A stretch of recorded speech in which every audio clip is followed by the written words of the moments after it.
one light is in the way, no matter how helpful it is if the other one's not. Hi, Dave. Or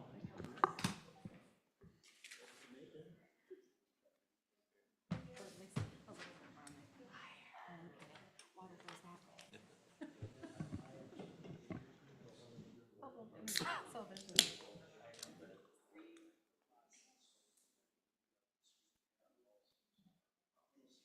All right, welcome everyone.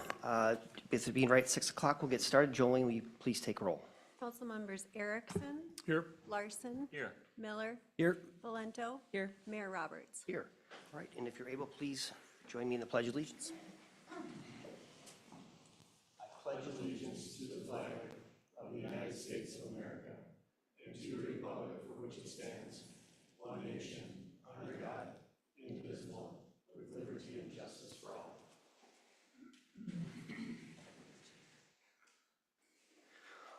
All right, Council, we have an agenda in front of us. Is anyone willing to make a motion to approve tonight's agenda?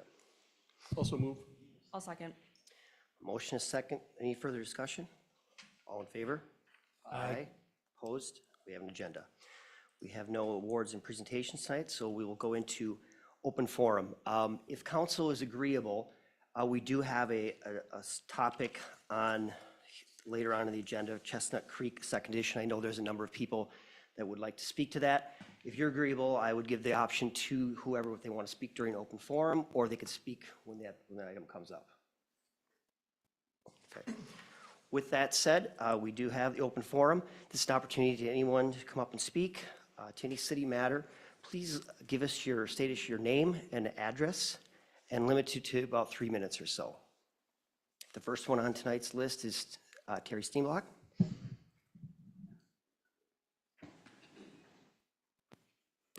Hi, Mayor and council members. I'm Terry Steenblock, 568 South Shore Drive. I'm the former chair of the Parks, Trails, and Lakes Commission, and I know that Abby provided you with a document that I shared that had all of the history regarding Chestnut Creek. However, I wanted to take a few moments tonight to share comments in relation to the park dedication and the Chestnut Creek area. The original decision that was made in 2016 was well before my time on the commission. However, if you watch the video discussion around that meeting, it's easy to see that there was some confusion as conversations bounced back and forth between phase 1 and phase 2. And I know in talking with some of the former commissioners that were there at that time, they felt that they were voting for only phase 1 and not phase 2 at that time. Part of the reason behind that was because back in those days, the park dedication fees was based on the lots and then a specific dollar amount. The lots that were talked about at that meeting were I think it was 81 or 82 lots at that time, so it wasn't the full spectrum of all the lots at that particular time. In addition to that discussion, the builder did not pay the park dedication fees for phase 2 at that time. There were conversations that occurred in 2021, and I was part of those conversations as the chair of that commission at that time. And it was very clear that the intent was to have a park in phase 2 of that Chestnut Creek development. And I know in 2016 and just a few weeks ago, the city felt that there was adequate parkland in that particular area. And I would challenge that logic because of the safety and the distance issues that creates in that particular area. Having a park was a concern of the Planning Commission when they met this past September, their meeting. And then it was discussed again at the September 17th Parks Commission meeting.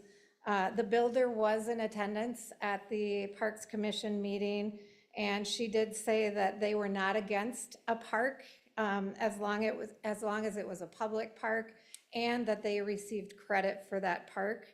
At the meeting, the Parks, Trails, and Lakes Commission did vote to take parkland in lieu of the dedication fees. So, at the time, this was a significant development. It's probably phase 2 is probably a significant development as well. And I think that there were several missed opportunities in 2016, and I would hate to see the city miss some opportunities in 2025 and kind of repeat some of the things that happened in those early days. And I would say that there's nothing wrong with saying that we've missed an opportunity and call a timeout. I would recommend that you take this time as a new opportunity to build collaborative relationships between the city, the residents of Chestnut Creek, and the new developer. And I do understand that the time is ticking and you're against a 120-day timeframe that's coming due in November. However, if discussions begin immediately, there's still time. And I would strongly encourage you to either vote no to taking the parkland dedication fees in lieu of the land and follow the decision of your Parks, Trails, and Lakes Commission, or table the decision until there's an opportunity for the city, the developer, the neighborhood, and the Parks Commission to work together and find a solution that does include a park. I'll remain available if there's historical questions at all during that portion of the meeting. Thank you for your time. Thank you, Terry. Mac, do you want to speak now or to speak when the agenda item comes up? Okay. Yep.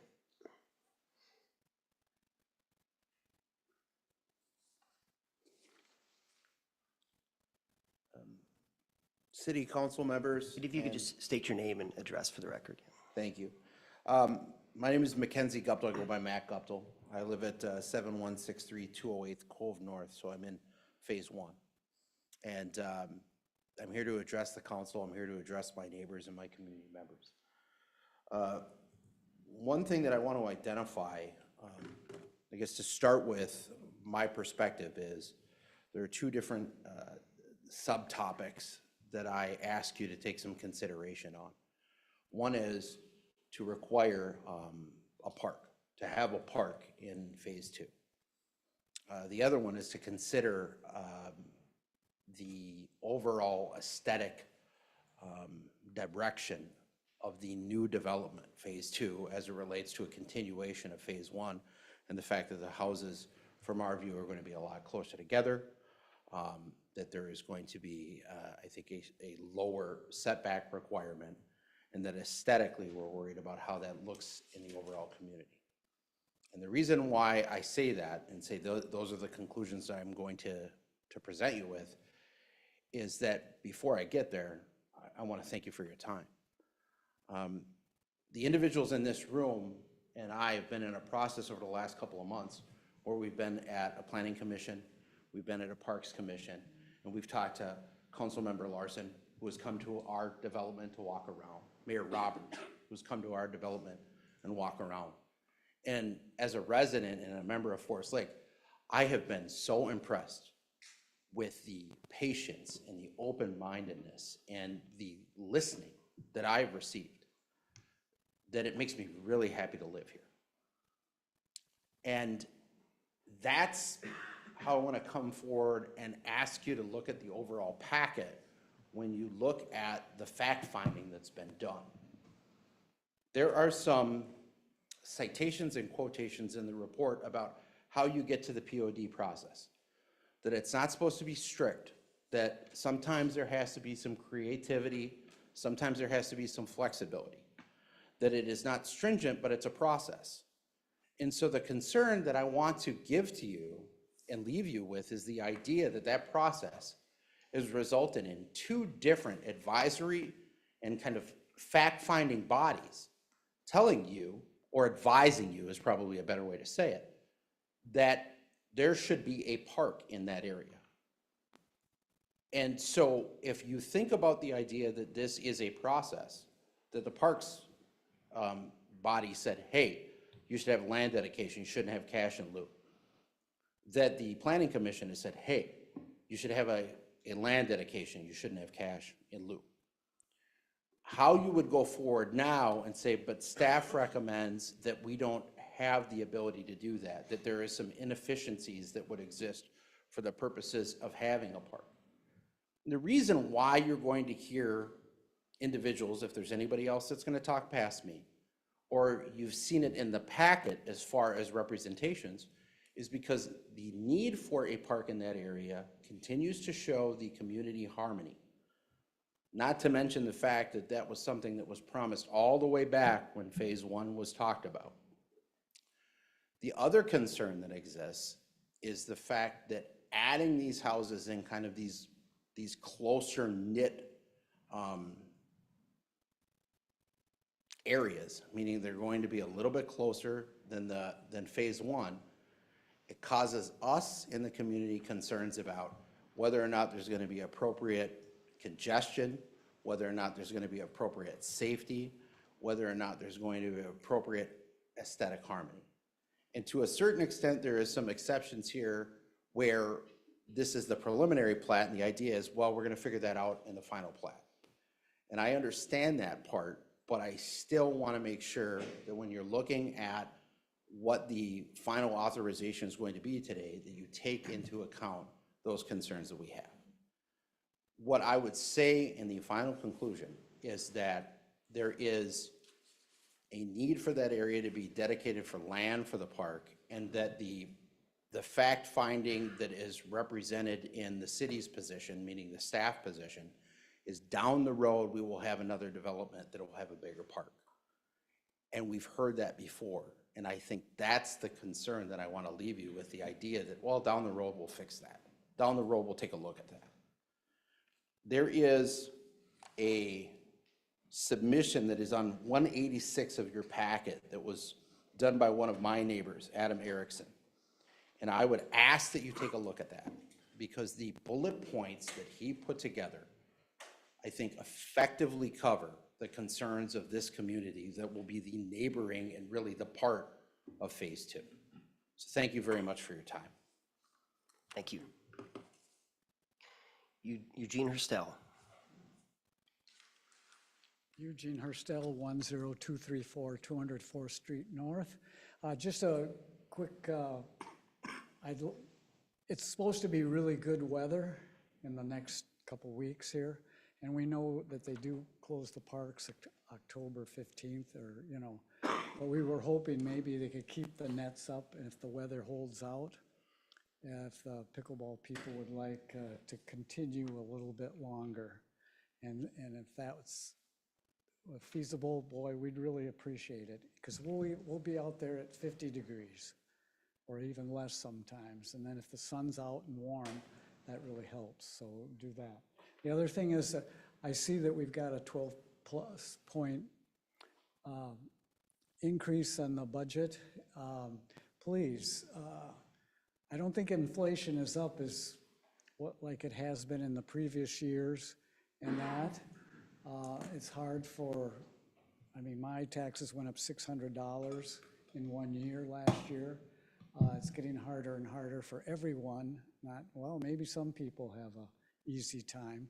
And I know there's a lot of expenses coming up, and we're looking at a new building for maintenance and stuff, all the different things that are coming up.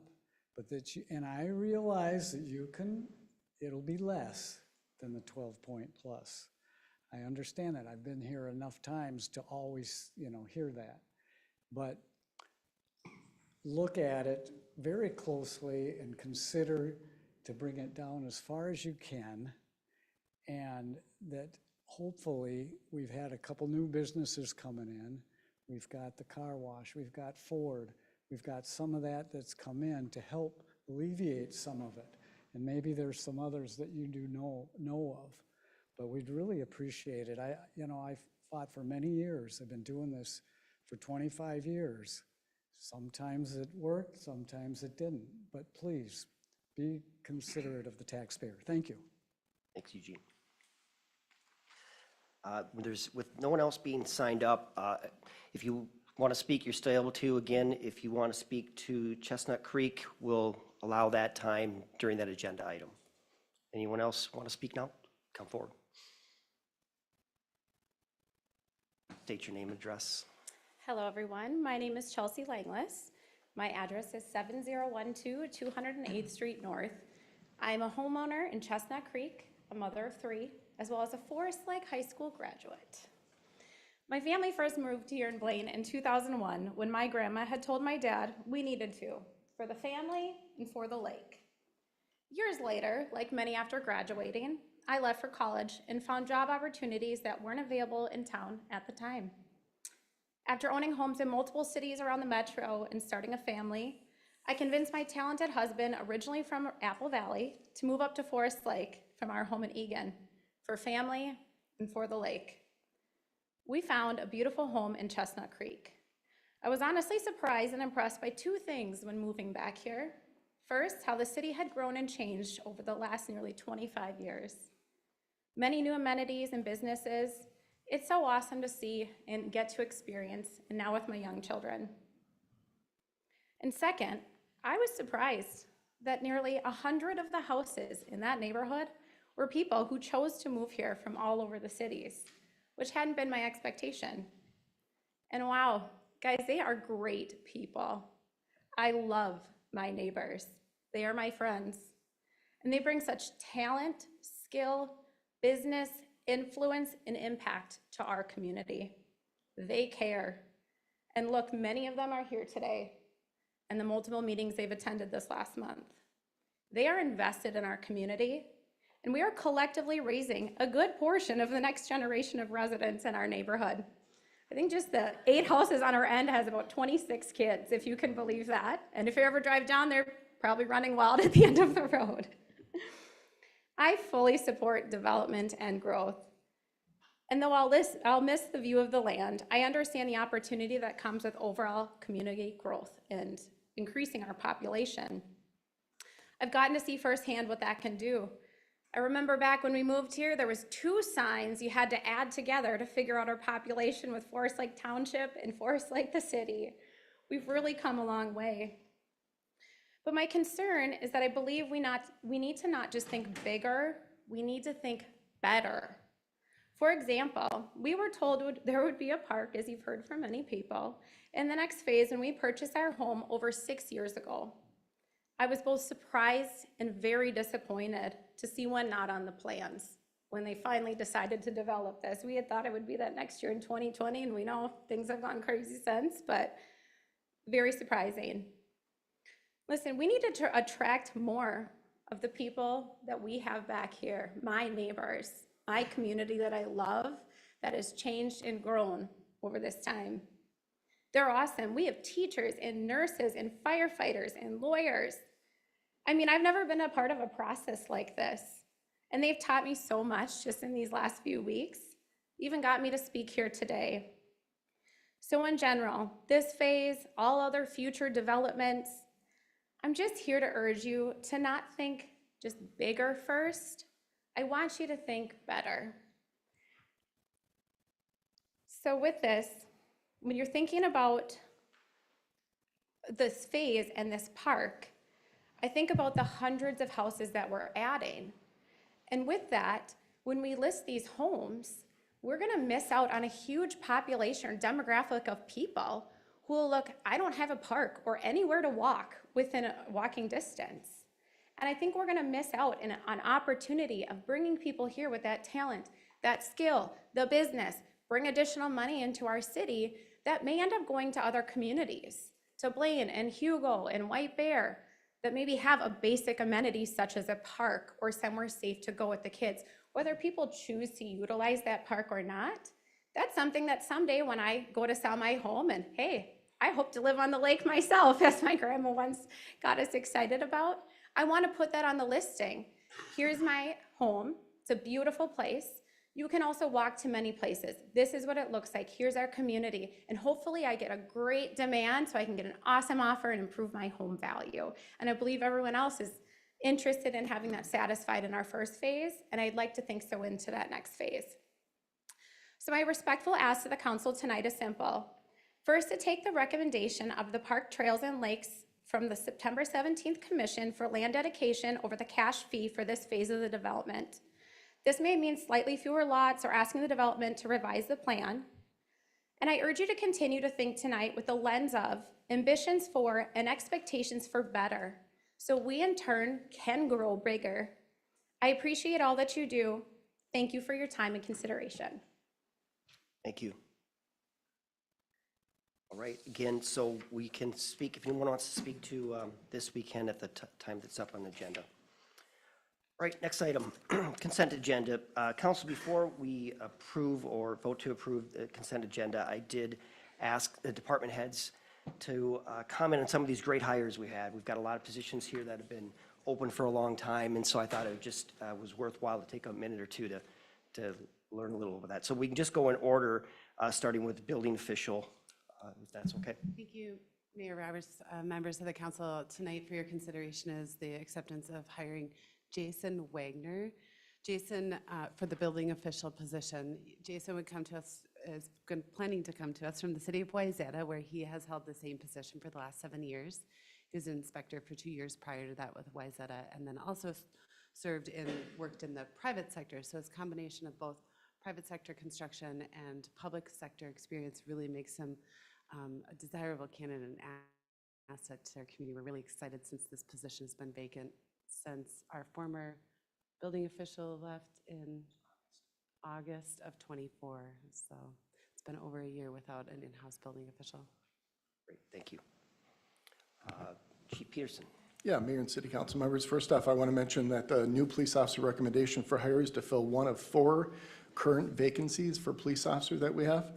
Ashley Lorenz is being recommended to fill one of those positions of police officer. Ashley has worked for the Sherburne County Sheriff's Office since 2022, and she is very excited to start her career with the Forest Lake Police Department and start serving the citizens of Forest Lake. Secondly, I want to mention a little back history about Officer Tom Cockburn, who I am recommending to be promoted to the open position of sergeant. Many may not know that Tom's father, Bob Cockburn, worked with the Forest Lake Police Department for 30 years, and I had the honor of working alongside Bob for 3 years at the beginning of my career prior to his retirement. Tom was a police explorer with the Forest Lake Police Department for many years and graduated from Forest Lake High School. He has been serving Forest Lake since 2011, and he is very excited for the promotion to sergeant. Thank you. And Dave.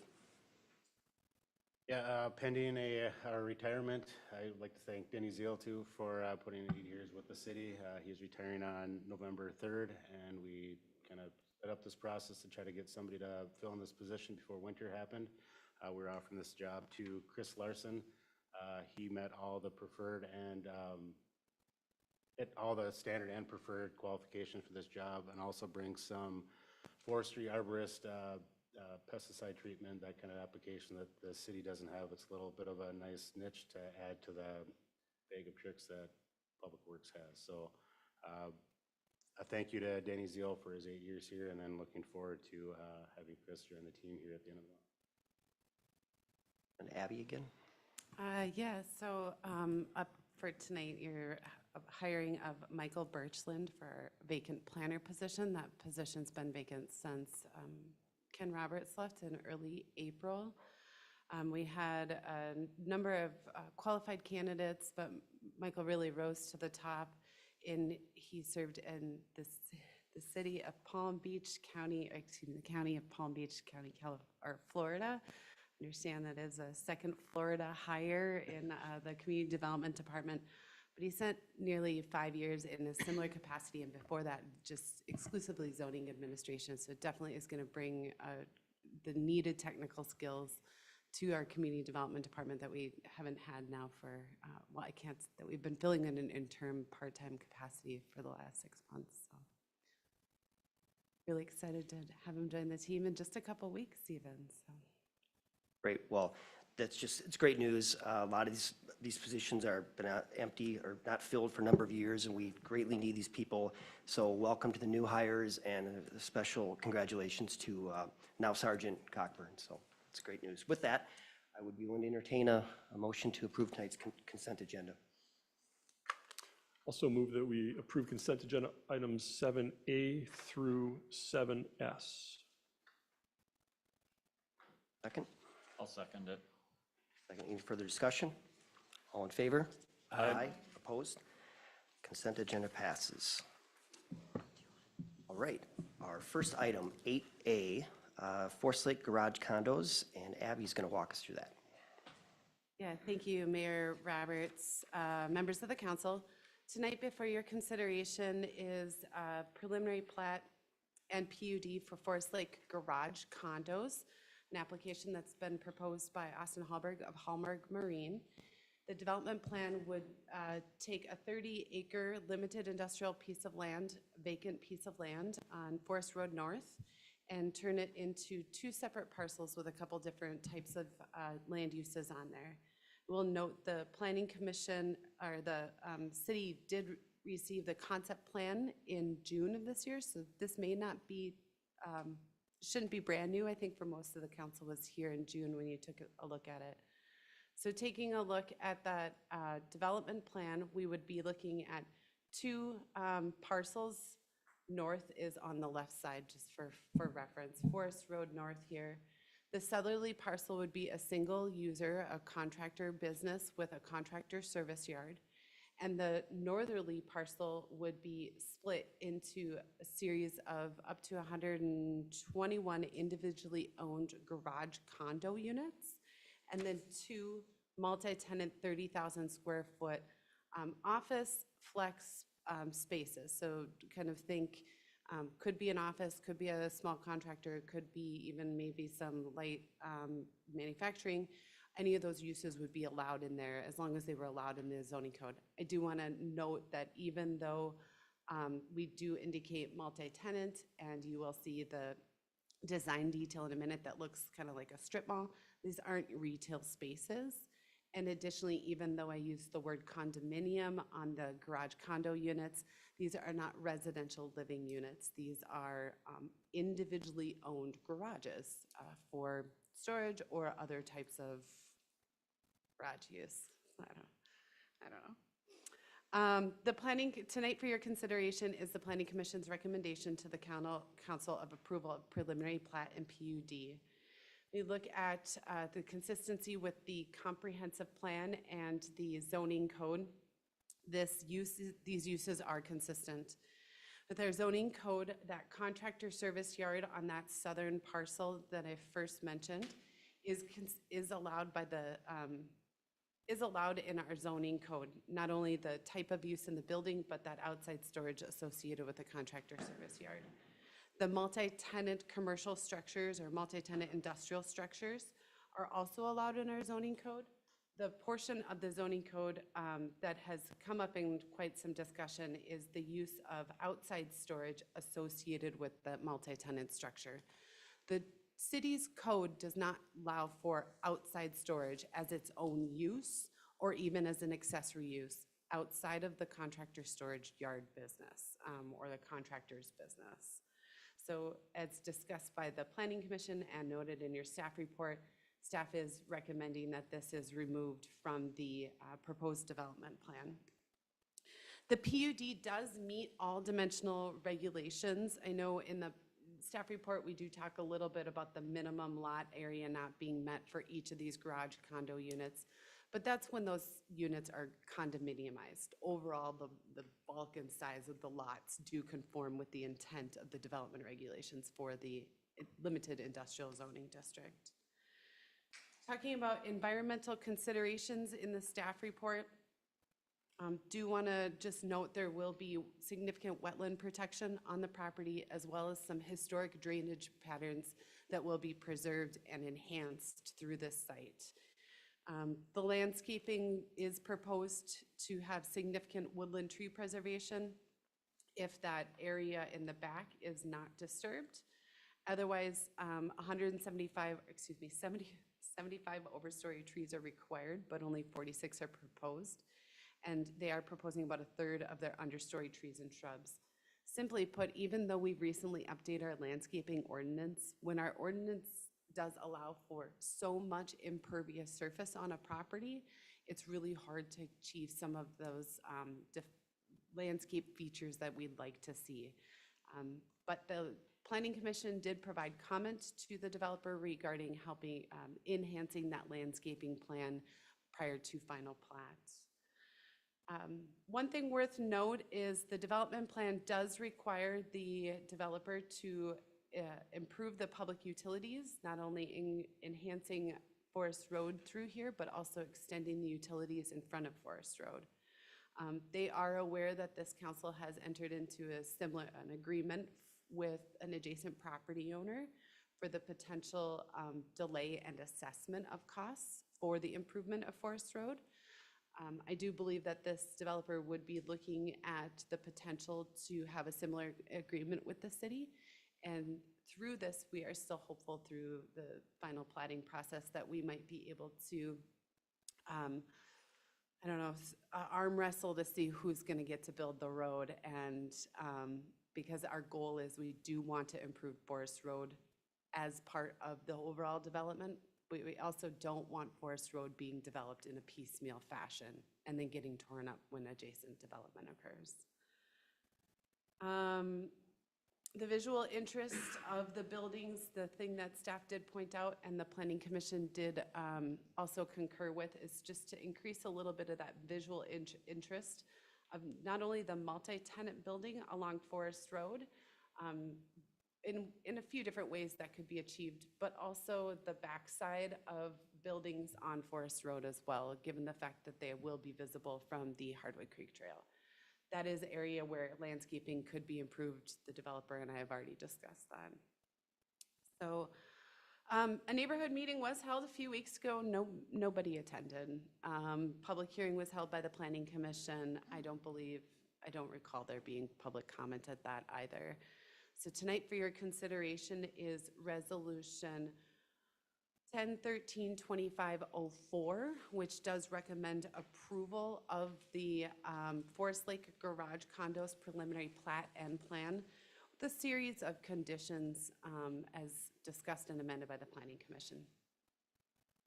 Developer is here if you have questions of them. Do you have questions for me? Council, any questions or feedback or thoughts? I just have one, and maybe the developer could come to speak to this, the desire or want for outdoor storage. I personally am, especially in this location, I know it's very limited in the city, but I'm open to that. You know, a lot of times, you know, if we're looking for value to the city, a lot of times when you have properties that are valued, a lot of it is income-based value. And so I don't know if that's something that would be a reason why we'd be more open to that. We do have outdoor storage right next door at Interstate currently.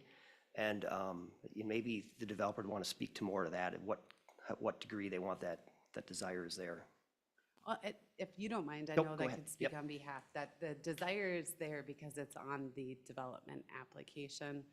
I think they could speak to the fact that sometimes some of these units get changed out seasonally. So the option of storing, you know, winter things inside during this, I'm never going to do it right. But the idea of having that seasonal nature, staff does recognize that this is an area where when you're looking at this development plan, the gray areas are outside storage, and the question is raised, well, why right here but not right here?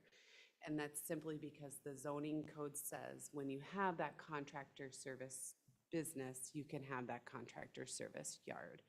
I know that the Planning Commission did discuss these multi-tenant flex spaces and the question of whether or not a contractor would end up in any of those. And if this could be utilized as that contractor storage area. I don't believe that that's the intent of that space, but it could be the reason and grounds in which the city would allow for this outside storage, is that there's the potential to serve those contractors in those multi-tenant spaces. Does that help answer your question? Anyone have thoughts on that? I do have a number of thoughts, but you know, as a member of planning for many years, the one thing that I'm always amazed with, Abby, is when we get to the landscaping requirements, it seems like we have these requirements, but every single application we look at, they want to do half of what we basically require. And even in some cases, when we approve a certain number of landscaping items that need to be done, these developers are not completing them. And there's probably a few around the city currently that are operating without completed landscaping requirements. I'm wondering how come in this case, and maybe you could comment on it because I wasn't at, or maybe Commissioner Larson can, or Councilmember Larson can, because I know he attends some of these, is what was the belief or what was the reason why planning brought it forward saying, maybe that's okay? I think it's not entirely, so there is a condition of approval, and I would have to just take a minute to find that, is to enhance that landscaping plan. And this is a preliminary plat. Your approvals are preliminary, and we will have one more chance. So a lot of times this is that preliminary feedback to say, you know, that's a nice landscape plan, but do better. And a lot of times we get better. I can't speak to necessarily development applications before my time. I know that one of the reasons that the city has recently adjusted its landscaping regulations is they were pretty, we really valued the forest in Forest Lake, and we really want to see that our sites are well developed. I do think that there are additional opportunities on these properties for additional landscaping. I would want to double check at least if our standard for the 75 trees and 46 being proposed, if portions of that were on this property as well. No landscaping is being proposed on that southern site because that'll come back for site plan review by the Planning Commission when that building is built. But I do think that there is the opportunity for increased landscaping through here, as did the Planning Commission. Okay, just one of my thoughts. And then the outdoor storage has always been, it seems like, an issue. You know, I guess some of the reasons have been depending upon what's being stored there, what type of surface it's being stored on, possible ground contamination, things like that. I guess I would like to know from the developer if they can speak as to what is their intention with that space to give us a little better idea. Any other question from council for staff? With that said, if the developer would like to come up and speak, state your name and address for the record. Can I shut this? Good evening, Mayor, council members. Scott Peterson, 8860 152nd Street North, Hugo, Minnesota. Here representing Hallberg Marina as the applicant. First off, I just want to say, I think to level set for a second, it's really hard to understand scale with this. This is a 30 acre parcel. So what you'll see is that we've shifted the outdoor storage about 500 feet off of the Forest Road North Road, right? And so the question of, you know, is outdoor storage necessary? Our answer to that is absolutely, with what we're trying to sell here, which is an, you know, condominiumized garage condo aspect. I would also say that the outdoor storage is very much in the spirit of the zoning, right? From an industrial standpoint, if you look at other assets along 61, they do have industrial zoning right now. They have storage because it's a permitted use as a contractor yard. Our argument is that it's a permitted use because of what we're trying to sell, which is a multi-tenant condominiumized project. And so that's kind of where we envision it as a necessity. We also think it falls in the spirit of the current zoning. So I'd urge you to reconsider Planning Commission's amendment to the recommendation. And then lastly, our full intent here is that this is only available to people already inside of this development. So it's a secondary offering for somebody that maybe has a camper, maybe has boats, maybe has snowmobiles, but also has a big flatbed trailer. And they just say, listen, we're okay. The things that need to get conditioned are going to stay in our condo space. We'd like to have a flatbed trailer here, or we'd like to have some sort of horse trailer out here that maybe doesn't require the same level of long-term kind of care, indoor climate control, et cetera. Maybe it's described in there, but the surface, what's the surface of the outdoor storage? Yeah, so right now, it's called Class 5 crushed aggregate, and part of that is it's a preferred surface for calculating runoffs with Rice Creek Watershed, and that's how we presented it to that entity as well. Additional questions for the developer? So to your point, you're anticipating horse trailers or boats or campers or used cars to be parked out there? I guess I would say it would be available for anybody who's purchased a garage condominium unit and would like an additional space to store something outside. I would say all of those elements could potentially fall underneath that category. I believe a condition as well in outdoor storage is it for it to be fenced as well. But yes, And so, just so I understand, if you own one of the condo units, you pay additional for the outdoor storage? that would be our intent. And is there a limit to what the, each occupant could put out there? I mean, can they each have one thing out there, or could one condo owner have 10 things out there? Yeah, so typically outdoor storage is subdivided like parking stalls. It's flagged, it's dimensioned, it has a parking space, and that's how the lease term would go, the rent term would go. When it comes to, we're just starting to get into kind of our declaration documents now that we've cleared kind of preliminary plat, so we'll work through those concepts. But it will be a delineated specific space per renter. And you anticipate how many spaces, or what size spaces? Yeah, that's a good question. I would say you're gonna have a typical parking stall is 19 by 18, which is probably where this would be on the small side, and then we'd go probably larger from that. Excuse me, 9 by 18, excuse me. Thank you.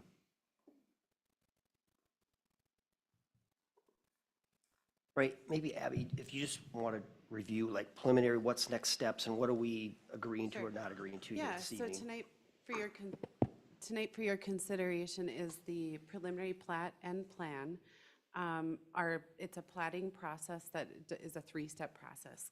Concept plan that you saw in the spring, preliminary plat that fleshes out quite a bit of the sausage making, so to say, and then coming back before you, Planning Commission and the council will be a final plat and plan if the council approves tonight's resolution with or without modifications.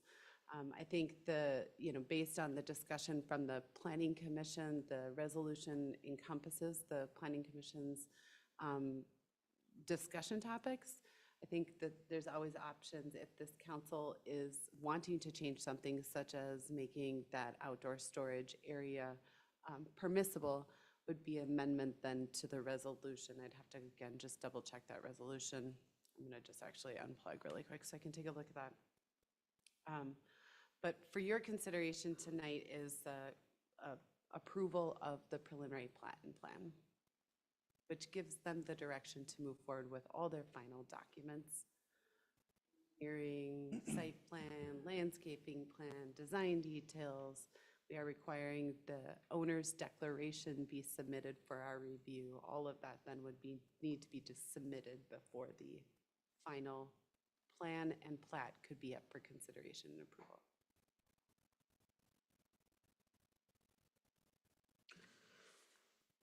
Well, I haven't said much here tonight, but I think the idea of that outdoor storage in that space, I kind of agree with Mayor Roberts in the sense that it's going to be directly behind the contractor open storage or outside storage. I don't know if anybody passing by would know the difference necessarily, if it was that contractor's material or the condo owner's material, other than perhaps, the quality of the product that's sitting out there. So I'm certainly open to striking item 1C, the removal of the proposed exterior storage area of the resolution, if that's agreeable by council. Abby, so if we did strike that, by the time it came to final, that could be taken back out, right? This is just the one more step, or? It could be, but generally speaking, final plats and plans conform with the approvals you give tonight. So if you ended up taking it out, I think that we'd be having that hard conversation at final if it was added back in. I will say this is an area that is tucked away. They are proposing to retain some wooded area for that and screening for that area. And it is an otherwise, I can't say unusable space. They could put condos back in that area, but it is a high area that is not contiguous to the development that helps preserve some sort of land development option there, limited land development option there. I guess that's how I look at it. When I see that space, it just seems like it'd be a waste of space not to generate some type of revenue, therefore then would translate into tax value to the city, with as long as it's screened properly. That's kind of why when I first looked at it, where I went, but.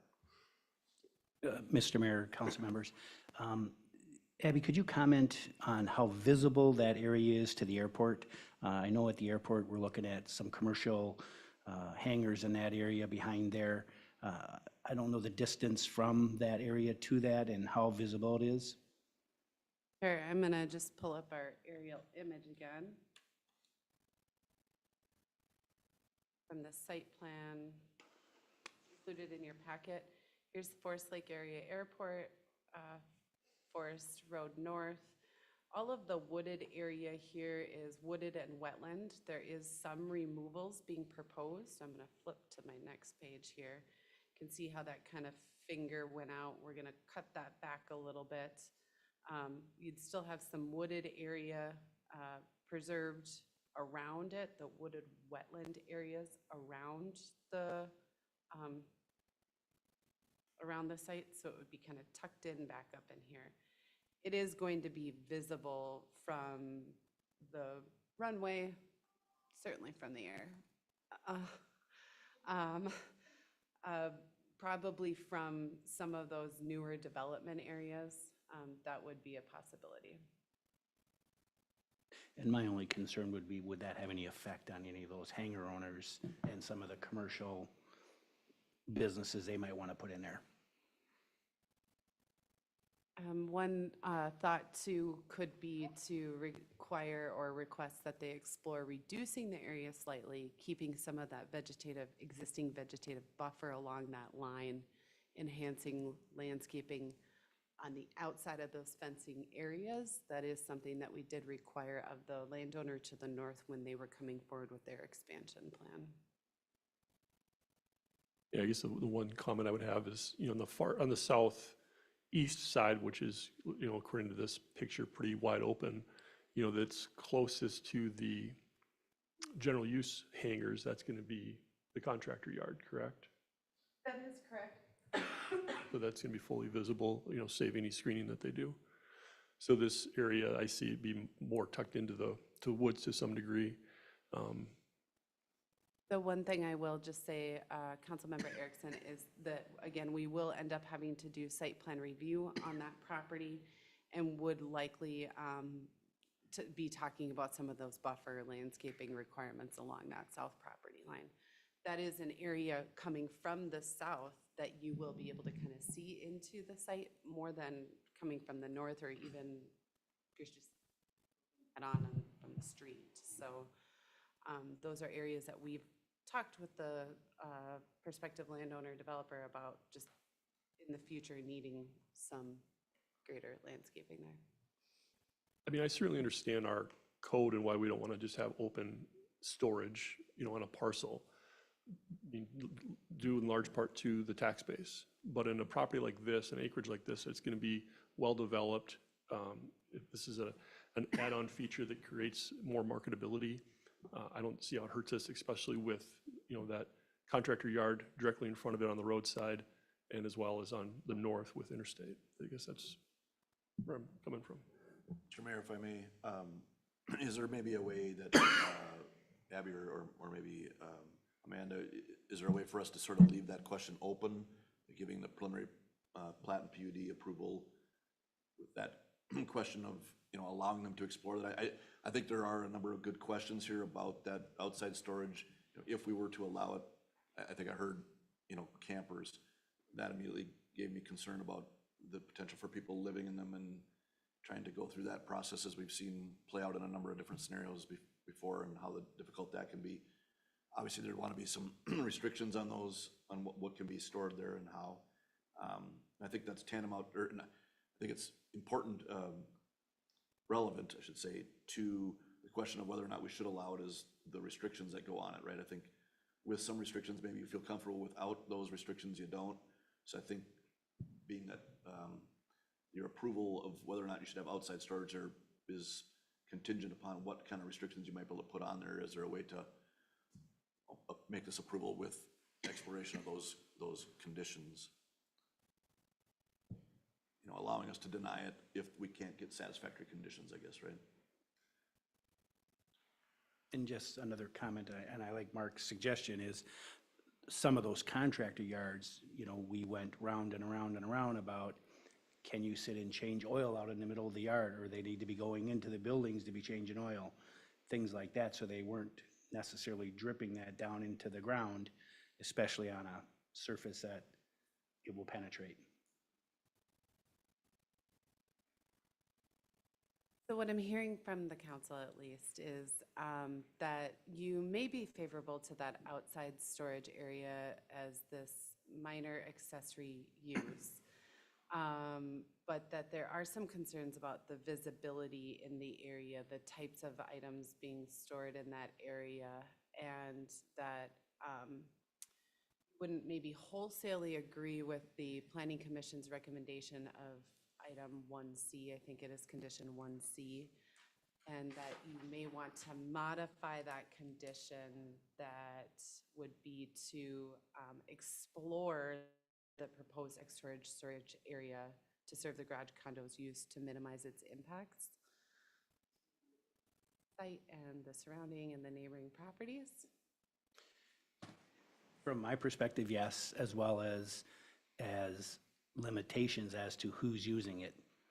Is it only the condo owners, and is that going to be in writing somewhere, part of the rules, or is it going to be just extra space that's designated for anybody?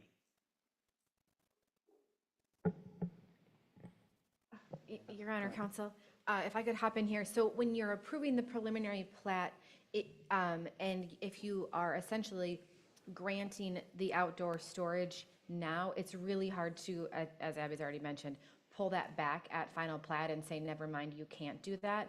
What's a lot easier is to have the restrictions stronger now, and then at preliminary plat, sort of toggle that back, or, you know, so if you're, I would have a recommendation that you don't explicitly authorize outdoor storage, but as has been suggested, to potentially explore that, bring that, you know, back as part of final plat for additional consideration, but not expressly remove the condition here, leave it in for now with the direction to please work on a new plan.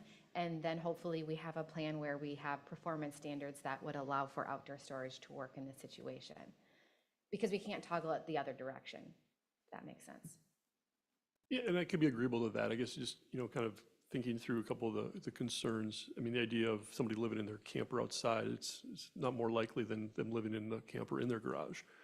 You know, so what kind of access are we going to have to these private units to make sure no one's living in there? You know, that's been a point of conversation with other spaces in town, so it's something to be thinking about. And then also to Councilmember Miller's point about, you know, who's going to have access to it. You know, we've got to trust the developer that, you know, if their intention is to make it only accessible to those who are owners, that's what their intention is. But I guess, yeah, I'd be agreeable to take council's advice, but I certainly would like us to continue to explore it. I think that it is, you know, a value add to the property, and something that's worth our consideration. It's certainly not allowing just a vacant piece of land to be all of a sudden become outside storage. That's not the intent here, nor would I be supportive of that in and of itself. Mayor Roberts, if I might just add on to address one item Councilmember Erickson brought up. We've stated in the staff report, we've stated verbally Planning Commission and City Council, we've shared with the applicant, their representatives, that people are not going to be living, these are not residential units. So that's one of the reasons we've asked to review the owner's declarations. And I do believe that condition 1E is proposed owner's declarations must be to city for review is good to keep in here, to take a look at some of those things that may be in conflict with the zoning code, with the city's regulations, the discussions that are had, and for those to kind of be ironed out quite a bit through those private documents as well. Is our private properties, yes, we will be monitoring for zoning code enforcement, but at the same time, we also are really hopeful that, like other owners associations, the owners association has some responsibility and helps out in the enforcement of some of those activities that are not permitted on the property. All right, well, with that, then, how do we suggest we make this motion and? Sure. So I do just want to iterate one thing. I think Abby's spot on. I think the protection for city and council is already written in here with the review of the proposed HOA declaration to be included and submitted for city review. The either or scenario doesn't really work for us. I mean, we're moving quickly to a Rice Creek submittal.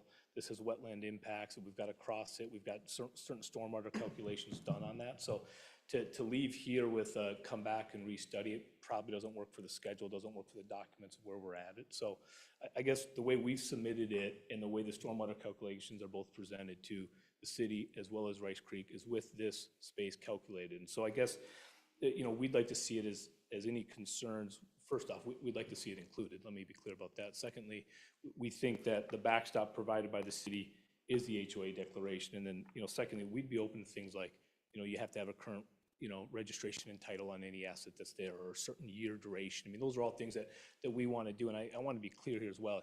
We have to get this right as well, right? Because we're selling, this is probably a $25 million project when it's all said and done. And not getting that right means we're not going to be successful. So I don't want this to feel like it's an outdoor storage and we're just providing this back in the corner. We do think it's a need. We think when we drive around this market specifically, and you look at people that have these sort of recreational toys, let's say, whether they're boats or snowmobiles, et cetera, this is a need. And again, by limiting it to only people inside the already existing development, we think is another way to kind of put a second control mechanism on it. So thank you.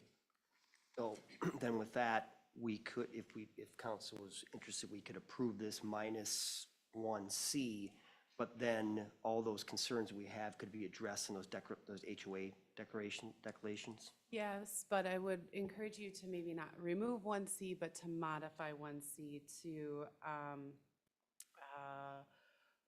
explore options to minimize the proposed exterior storage areas and minimize its impacts on adjacent land uses. Those weren't great words. I didn't get them all well, but I would be hesitant to remove it completely, but to really kind of set firm at least, like, we recognize it's here, we're generally in support, but we are concerned and we want to see the uses redefined, some increased landscaping or buffering as possible. And that amendment could be as specific as that. So it could be a motion to approve resolution 1013-2504 with amendment to condition 1C that indicates the exterior storage area for the garage condos shall be, shall minimize its impacts to the full extent on the surrounding area and explore restrictions on the type of material stored in that area. Everybody write that down? I tried. Your Now, Honor? I would say that I would be open to that. Otherwise, if we don't have some amendment like that, I would be a no for this, taking that out. Your Honor, one other point that you would also need to amend 1E, because right now it says proposed owner's declarations must be submitted to the city for review, nothing about approval. And so if the backstop is these declarations, then what we actually want is to be able to edit them to include restrictions that may be necessary, such as providing the registration or, you know, prohibiting people from sleeping in them, et cetera, whatever the things are that we're trying to prevent, we need to be able to both review and approve their declarations.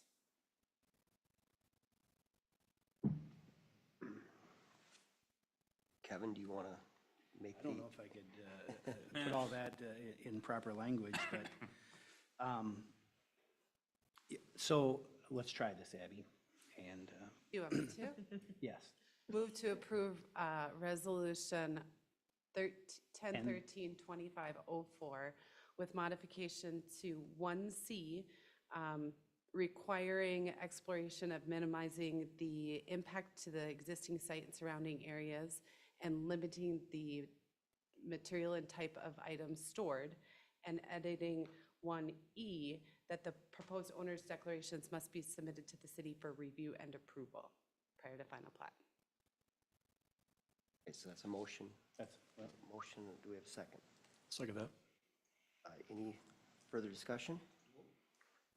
We value the planning commission's view on this. Yes, for I sure. just think that, that land, there's a value. There's 30 acres here. This is going to be a great project for Forest Lake.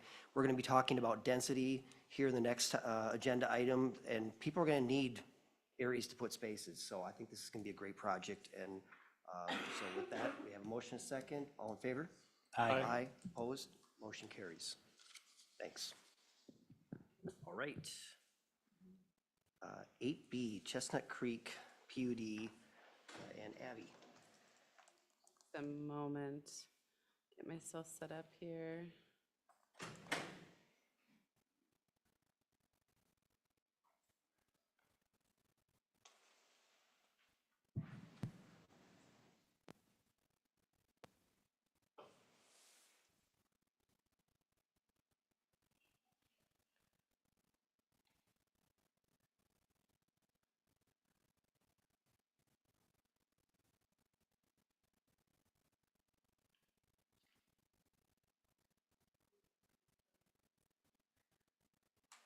All right, thank you. Mayor Roberts, members of the council, tonight for your consideration is, again, a preliminary plat and PUD for Chestnut Creek, and I should have put Chestnut Creek Phase 2. As the council is aware, Chestnut Creek was approved by the city in 2016 as a two-phased planned unit development. So up on the board there for your review is that Phase 1 that was approved in 2016, the plat was approved. But the entire development proposal was approved by the city council at that time. The original planned unit development was for the entire 114 acres of 220 lots in two phases. A preliminary plat was for approval of 108 units. And at the time, the council did accept parkland in lieu of land dedication for the first phase. And I will just note that the PUD approval did not show any parkland. It was all residential lots. So tonight, showing up on the board is the proposed plat and PUD for the Phase 2. This is 58 remaining acres of the site with 116 lots. So you will just basic math, take a look, 116 plus 108 of the original is slightly more lots proposed than the original PUD. 7 new lots. So that PUD approval that is being considered is amendment to allow those 7 additional lots and to reduce the side yard setback on corner lots up to 20 feet. Additionally, one thing that is new compared to the original PUD is an additional 1 acre of wetland buffer that is being proposed on the west half of, or on this second phase of the development. Public comments were received in a variety of different ways. Comments were submitted in writing. Comments were provided in the Planning Commission meeting that was held last month. This is a high-level idea. There's very thorough comments included in the packet. All of them were verbatim without taking out any information that was provided by them in writing. The comments can be summarized in 4 categories: the narrow lot sizes and that lack of additional garage stall. This application has been running kind of parallel with garage condos, and that isn't the first time that that was brought up as an alternative. Those wetland buffers, so just concerns for the increased stormwater and the existing restrictions on the wetland buffer areas, especially in that first phase. Staff will note, just for the record, wetland buffers were a requirement of the first phase, but it does not appear that many of the homeowners were made aware of those buffers, and it was much later that those buffers were brought up to existing homeowners as something that would restrict the use of their property. With regard to the wetland buffers will be mapped out, will be delineated, will show up on every single survey. These are things that the developer has indicated they would advise new landowners of. We can't do much about those first phase restrictions. Those are in place, those apply to the existing properties. We can only just do better on that second phase. Traffic was also brought up, and the traffic was twofold. One was on Harrow Avenue outside of the development area, and then the other traffic concerns are internal. The concerns on Harrow Avenue really have to do with its connection points in a lot of ways, also speeds, but connection points with the other major roadway systems, Highway 97, and then where it loops down around County Road 50 and 202nd and Highway 61. With regard to the external traffic concerns, it has been brought up, the request for the city to conduct a traffic study, but it is noted that there have not been any additional development demands in this area since this original PUD was approved. So therefore, the traffic conditions have not changed in those areas. While we acknowledge that they're not great traffic conditions, this second phase does not create any greater impact than the PUD had originally when it was contemplated and approved by the city in 2016. Additionally, legal counsel or our administrative stats might be able to also comment that it's really hard for cities to look at, to require impact studies to kind of that regional system because of this one development. You really have to look at its primary connecting points and access onto Harrow. When it comes to the internal traffic concerns, many of our developments, when they're phased, start at the front and we work our way back. And therefore, we have that development pattern, the development traffic, trucks coming in, contractors coming and bringing in building materials, all that's gonna come through that first phase. That is a part of development, and I think had there not been a 10-year gap, it just would have maybe been just part of the standard operating procedure for that neighborhood, like it is right now in Hidden Creek's neighborhood. One of the things that was brought up was a primary concern was the number of school children living in the community and the concern for how the traffic internal would operate specifically, especially when it came to things like bus routes and bus stops. So staff has included in the packet and a condition of approval for the request for an internal traffic safety plan. That was something that we also requested of the Hidden Creek neighborhood that's also being developed in those phases. And then lastly, not to say that any of those other comments are not legitimate and of concern, but the biggest portion of comments you're going to hear, you've already heard, you've written, you've received in writing, is of public parkland. The comments really stem from three things. One is the original assumption that there would be a park in this neighborhood. I've heard from residents that bought early, and I heard from residents that bought late, that everybody believed that there would be a park here. They were told that by the developer, they were told that by their realtor, if not in that first phase, in that second phase.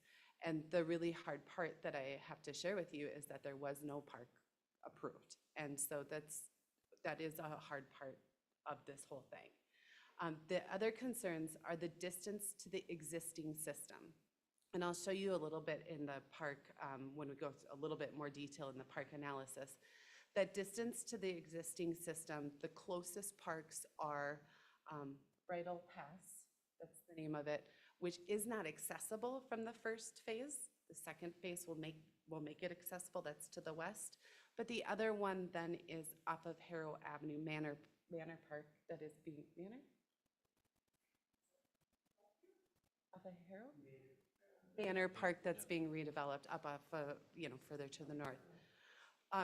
That the concern is that while these are the parks in the existing system, they are not accessible to this neighborhood. Staff does acknowledge that as well. And then also just the lack of future development plans. So while we have said and while staff has said that there has been plans for future development, this neighborhood has heard that for 10 years now. And so that question of what does that really do for the future of, or for this park? These were some of the concerns that are heard. So the recommendations before you, as you've noted in the staff report, Staff continues to recommend the council approve the planned unit development and plat. There are a number of reasons for this. One is the prior approval by this council. The planned unit development was previously approved. The developer is asking for to open that up, and so there is that opportunity to negotiate new parkland dedication requirements for that second phase. However, the original plat did not include that. Second, it's the public benefit test. When we're looking at planned unit developments, we look to see what is the public benefit. That process of, if you want some concessions, what is the public getting? And in this, staff would argue we're finishing a legacy development. We're increasing those parkland buffers. And then also our future parkland development and long-term parkland system doesn't really want to see smaller neighborhood parks like we have in the past. We like to see slightly larger parks that are serving maybe 2 neighborhoods or more at a time within a 10-minute walk of each of the neighborhoods.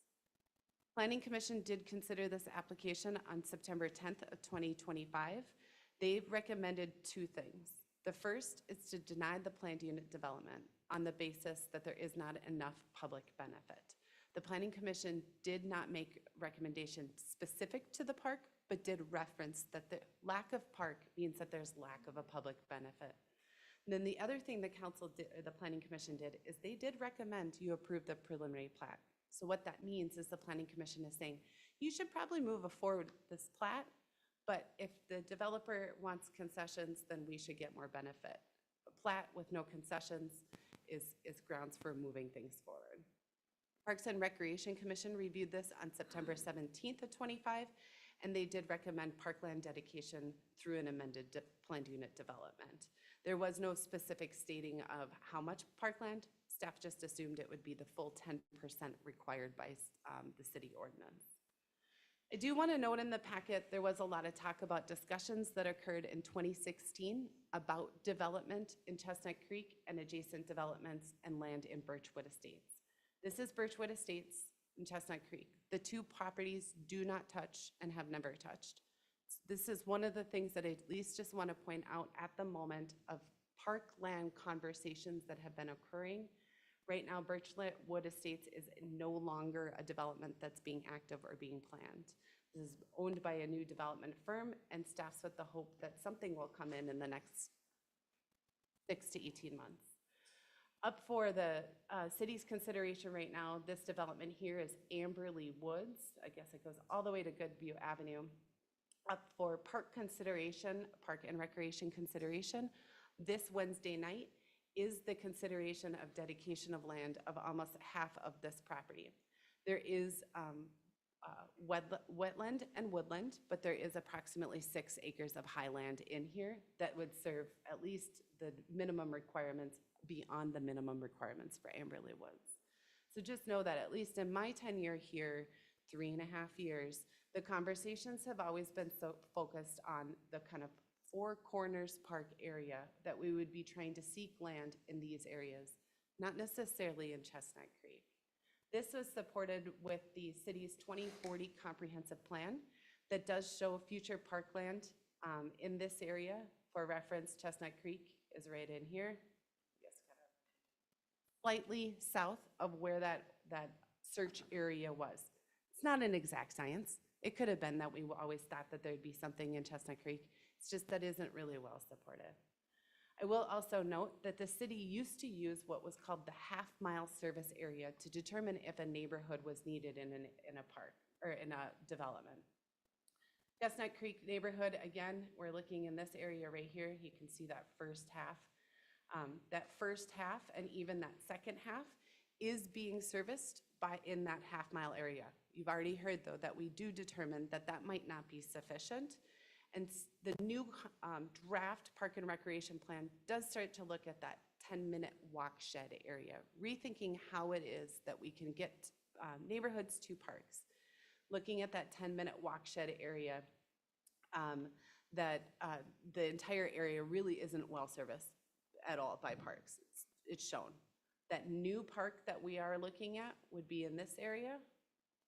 land dedication with the Ambula Woods and those 4 other properties. And then recently, this land here has come up for sale. In all preliminary conversations, we've also talked about the lack of parkland in that area. I only bring these up to let the council know that this is part of at least what has come into staff's recommendation is I understand that there's been a 10-year history here of there'll be a park someday, there'll be a park someday, but we have to use our planning documents to help guide their conversations and direct our developers. That being said, I think when I met the applicants the very first time I met them, I said the parkland will be a discussion topic. So tonight for your discussion and your consideration is the action of preliminary approval of action of a preliminary planned unit development and a preliminary plat. As noted tonight, you do have a little bit more time. We do have 120 days to consider land subdivision applications. If that would be the circumstance, the council needs to table with specific action for the developer and staff to work through to bring that back. But staff has prepared resolution number 1013-2505 with 11 stated conditions, which does include that internal traffic safety plan, a requirement for installation and development of public right-of-ways and easements, and construction of public improvements. As the resolution is written, it is written as staff's recommendation. Now, the council, just as you did with the Forest Lake Garage condos, does have the right to amend those resolutions as you see fit based on the discussion. The applicant's representatives from D.R. Horton are here tonight. Do you have any questions for me? Council, any questions for? I'll wait. Wait. I'll wait till after. Oh, okay. If there's no questions for staff, and I guess we have the representatives from the developer come up.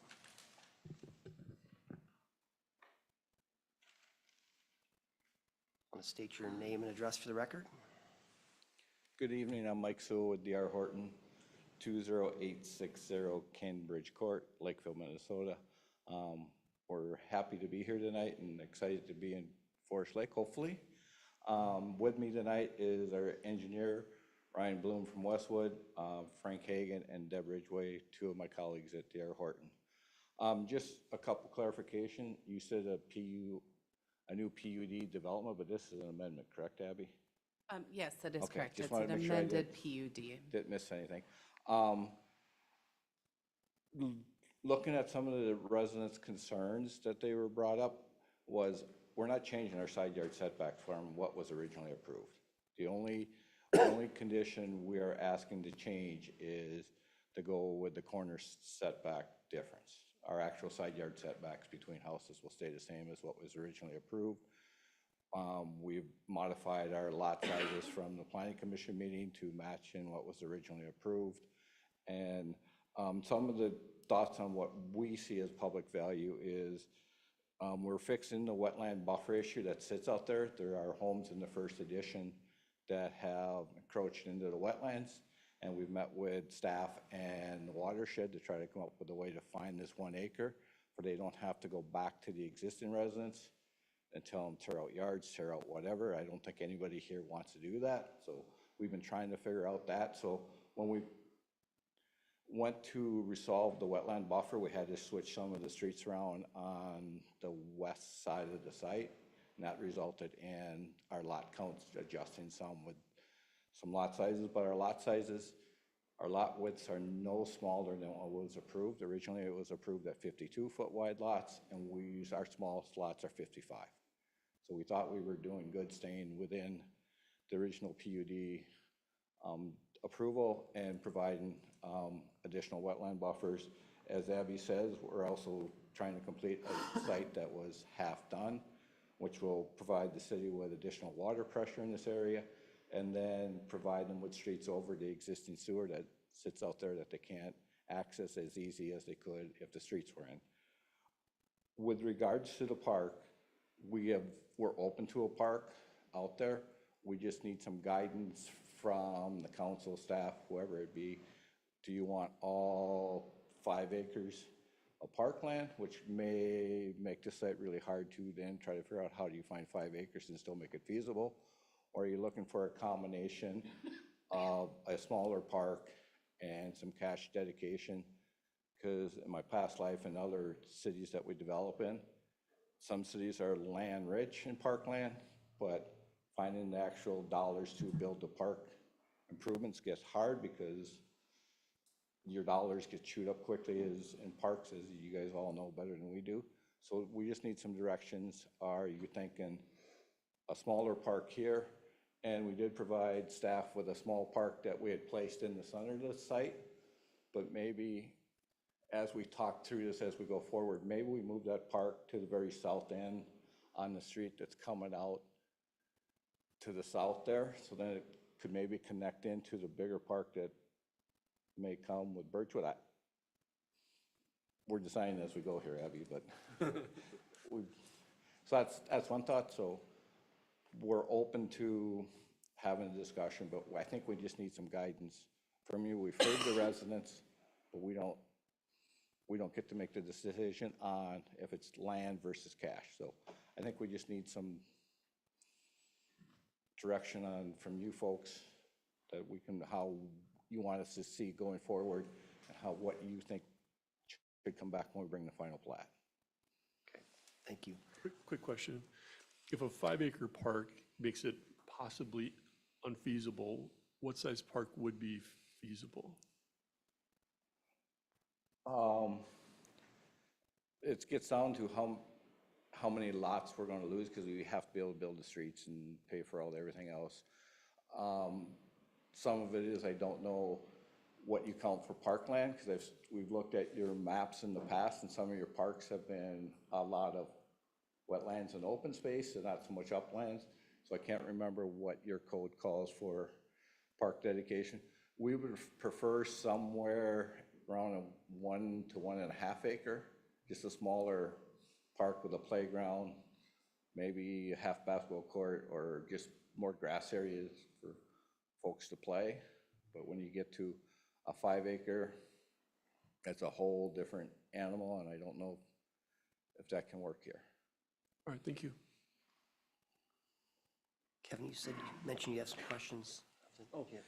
I guess the one question I'd have is, I'm trying to remember, I was on Planning Commission for almost 14 years, so I'm remembering this project bits and pieces now. Were you involved in it from day one? Nope, we've Right. just come in the last 3-4 months. Correct.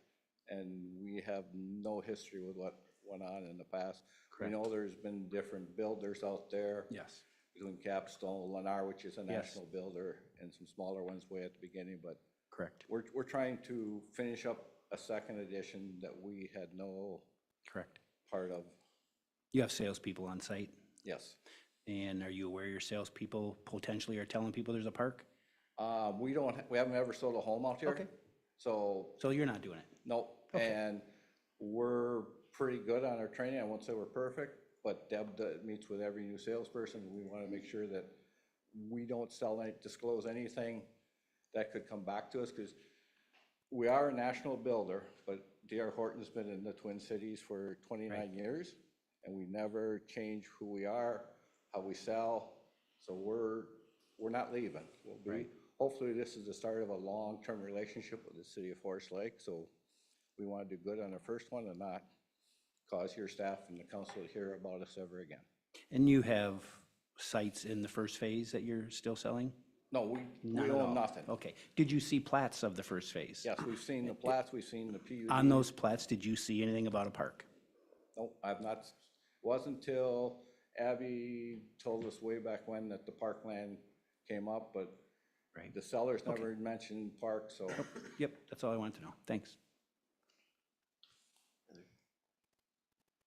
First of all, I'd like to say thank you for undertaking something that was probably wronged in the beginning, and that's why you have all these people here. They don't want to see this next phase come into a build where they have the same situation that they're in with the watershed, which they made a mistake with, it sounds like, on that. Other part of it is they're here because they'd like a park. There's a lot of a lot of talk. We went out and walked around, myself and Mayor Roberts. They want to park bad. On the other part of it, we have certain areas that we've already set for parkland area. But I don't know how the rest of the council feels about this, but we'd like to try to come up with something, work with you folks to come up with some type of a resolution to have some type of parkland. At least that's my thought. So whatever we can kind of work out as the developer, as a community and as a council to maybe see if we can get some parkland for these folks. Yeah, and we've heard them pretty loud and clear because they've been pretty vocal. They've been respectful in their comments, but we just need some direction. The other thing I would ask the council to decide is if we take X amount of land, it limits your cash, and I have no idea where the City of Forest Lakes Park Fund sits, so maybe you have dollars that you can build this park tomorrow, but just providing them land doesn't get the park built for these folks. So I think whatever we do, we have to try to come up with a combination of some land and some cash fees that gets us the park, hopefully in our phase one that we build next year. I mean, that would be our goal, is to try to get it built next year as we work through all the other development stuff, but we'll wait for your guys' directions or so you want to move There's forward. been conversations between you and Abby, or your company and Oh. Abby regarding this, it sounds like. Oh, we've had lots of conversations of what ifs with Abby, but Abby always says it's up to you guys to provide directions to all of us, if I'm correct. Yeah, I mean, from the beginning, what shared with DR, the concern would be for parkland. We've met a number of times, we've talked about the potential for parkland in the area. The developers do have a right to at least see the application through, right? You have to take action on the application that's before you. So I had advised that they shouldn't be amending plans midstream, right? To really kind of bring this to the council, gauge the council's feedback on the matter, whether or not it's an approval, an amended approval, but to really kind of hone in on what does the city council really want to see here in terms of long-term improvements before amended plans would be developed. Go ahead, Kevin. Just a couple more, I don't have any more questions unless you do, Pam. Well, any more questions for the developer? I guess, when we did tour that existing neighborhood, and my day job, I'm a part-time flower delivery guy, so I'm in that neighborhood quite a bit, and it's a beautiful neighborhood. They take great pride in that neighborhood. They have an HOA there. Is there any consideration of an HOA in the second edition? I know those HOAs can cut either way, but in this example where that current neighborhood is, it seemed to serve it really well. We have found in our experience that HOAs don't survive long-term if there's not a good reason for it. Neighbors are still going to become neighbors in communities if they're not in an HOA. We still see that in our neighborhood, so we don't see the need for an HOA.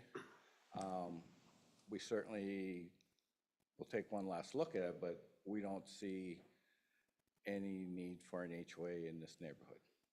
There's no public space that's Yeah, shared there's nothing. in that current facility. I don't have any questions of you. Obviously, we have some conversation about parks here. So I guess one question that comes is, what are we talking about dollars? And this, for me, it's kind of here or there, because I really do strongly believe we need a park there. But if there was no park contemplated here, or which there isn't, what is the dollar amount? And is that worked into our 10-year park plan budget? To answer the second question, yes. We always account for at least 100 or 100 units, new units, in our long-term park capital plan. So the dedication requirement of 100 units is kind of that minimum cash that we believe we're going to inject into that capital plan each year. That's 100 2,500? 100 at 2,500. So when we're looking at the minimum contribution on 116 lots, we'd be looking at a minimum contribution of 290,000 if it was the 2,500 per lot. But it is, right, the 2,500? It is. Argument can be made that we do have a right to assess fair market value and ask for dedication that is 10% of the land value. Now, that would be kind of different than what has historically been conversations on this development. I understand that a lot of those were 10 years old, but I think that would be a little bit more surprising to DR. I believe that they purchased this with the prospect of the $2,500 per lot land dedication. Any other thoughts on park? Well, I can share some of the knowledge that I remember. You know, there was never a park plan for this neighborhood. I'm not sure what salespeople and models were telling people. It has always been an area that has been park dedicated fees, from my experience and my remembrance on the Planning Commission. There was talk about trail systems because, like Abby said, we are looking at 2 developments in the near future. One to the south called Amberley Woods and one a little bit further called Birchwood Estates. Both of those had huge parks planned for them. Birchwood Estates had a lot. Is Birchwood Estates, Abby, the one with all the wetlands and we were going to do the natural park was the discussion? Do you remember? No, that would be the Serene Amberley Woods. Okay. So Amberley, you know, half of that property was wetlands.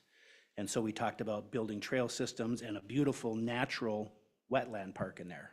Well, that project kind of died as we got into that discussion because the developer wasn't able to develop enough land to make it worthwhile at this point because of the cost of the property.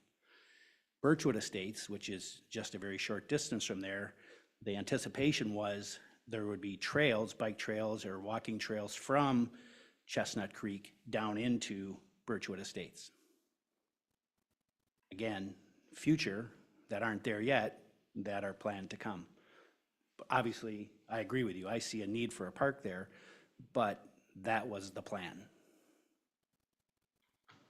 From that point on, then, I'm not sure where these discussions went or how they got to this point where they came back to planning or they came back to the Parks Committee and now they're talking about it. We sat at a Planning Commission meeting one time and were told by the mayor that we have to be careful about park dedications because not only do you get the dedication of the land, but then you have to have the money to build out that park. As an example, Belts Park, which we just remodeled, was over $1 million. Our city doesn't have that extra money just sitting there to develop land that we have necessarily, and so we have to then plan for that as well. So the land is great, but you also have to have the money to build it out. So when you get the dedication fees, that's what we use that money for, is to build out these other parks that we've got into our 10 and 20-year plans. That's my understanding from my experience on the Planning Commission. Again, I see the need for this, but I'm not sure we're capable of doing it at this point. That's what I have to say. So, right or wrong, it was a different mayor though, right? Yeah, it was a different mayor, yes. Right or wrong, it was a different mayor, yes. Yeah, so we're just going to have a little bit more conversation here. As I mentioned before, we'll allow the public to speak in just a moment. So, yeah. Hearing this discussion tonight and being the Parks liaison, I would like to see a park there. Knowing that hearing the conversation and the history and knowing that there wasn't a park in phase 1 originally, to me, that doesn't necessarily matter in the fact of moving forward, in the sense that I think there's just a demand if you look at that area. And then 2, looking at the developments that are south from Chestnut Creek, in the sense that there'll be like walking trails and stuff, which that would be a nice amenity to have. I think these neighborhoods, Chestnut Creek, if I'm not mistaken, would be more looking for a park that would be for children. Trails are great for adults, but not necessarily for children. And I think differentiating the two, I think Chestnut Creek for both Phase 1 and Phase 2, I just think in this area would really benefit from a park. And if we could do, I think the mixture of a smaller park, I think just, exploring the options to make sure that this Phase 2 goes through so that we can everyone can find something that works for the developer, the city, and then the neighborhood. I think we can get there. And that's where I'd like to see us go. A question on that wetland buffer being an acre. Is that space, would any of that space be able to be used for open green space or parkland at all? I mean, it's open green space. It's going to be in people's backyards. It's a combination of an acre throughout the whole? Yeah, Okay. it's a combination throughout, and they're usually non-disturbance areas. You can usually put natural surface trails in them or walking paths, so up on the screen there you'll have some increase through here, but you kind of get spit out here. Otherwise, you'll have a little bit more increase along the edges of the others. It's not really good contiguous kind of pathway options. I know we did, when I looked at Chestnut Creek shortly after I got here with somebody, started with the city with another developer, we did look at the possibility of, trails kind of coming in. The original plat called for little narrow lots, and so it's tricky to kind of get those public amenities in those backyard areas. Is council ready to hear more comments from the public? So if you've spoke already, you're more than welcome to come again, but I would keep your comments a little bit more limited and allow time for those who have not spoke. So let's start with those who have not spoke yet this evening. Just state your name and address for the record. Your Honor, could we just make a clarifying statement? My understanding is that the required public hearing for the project was held at the Planning Commission, and so, correct? Correct. And so the purpose of this is obviously council's discretion. You have the right to open up a public hearing. You also have a right at any point to end the public hearing. And again, we already have met the requirements under the law to hold the official public hearing. So this is a bonus, a bonus public hearing. Just wanted to clarify for the record. So do you want to officially call it a public hearing? Could you open it as a public hearing and then close it as a public hearing? Okay, so I'm looking for a motion to approve opening a public hearing at 7:37 on Chestnut Creek, second edition. So moved. I'll second. Okay, we are open. All in favor? Aye. Opposed? We're open. Go ahead, speak your name and address again. Thank you. My name is Nikki Searing. My address is 20710 Hamlet Court North. Good evening.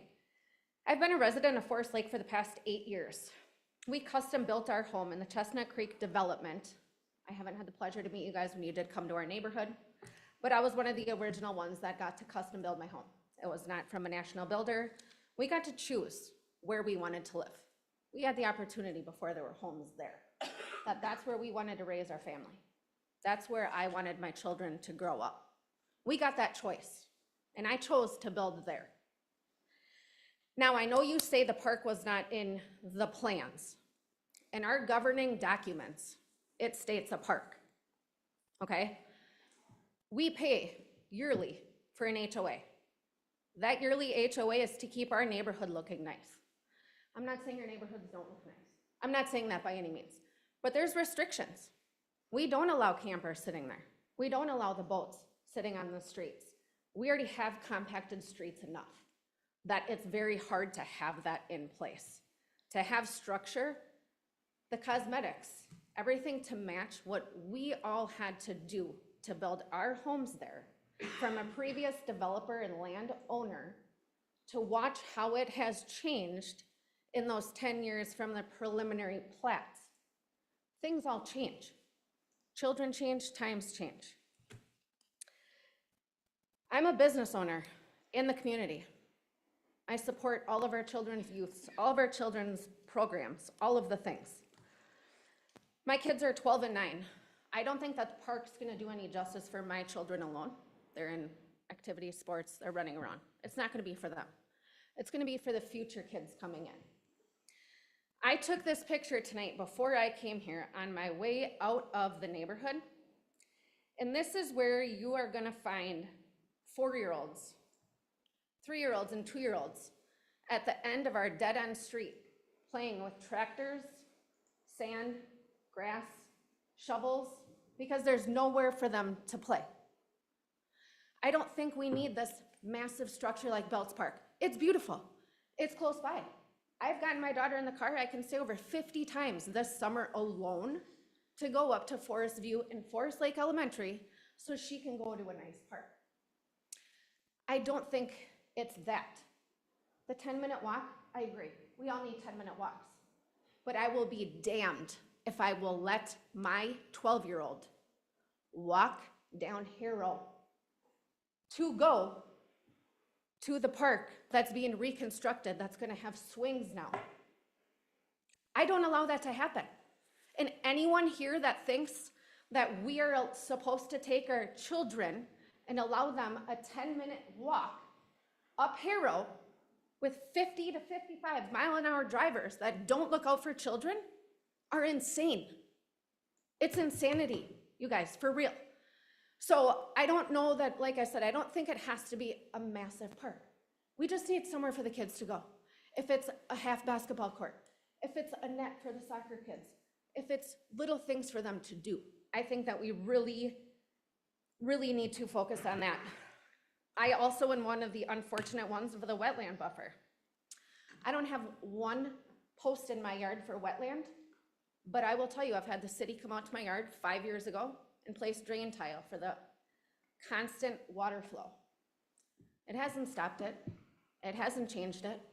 I constantly have 6 inches of standing water in my backyard, to the point where my poles raise after winter because of the ice heaves, because of so much water that continually stands. Being a business owner in the community, I talk to other business owners. A lot of them have memberships over at Forest Hills Golf Course. They're all having a lot of issues with the watershed because of the movement of the water in the watersheds that's having to be placed over there and all the other places. And I just really ask that we focus on the clay soil. There's nowhere for the water to go.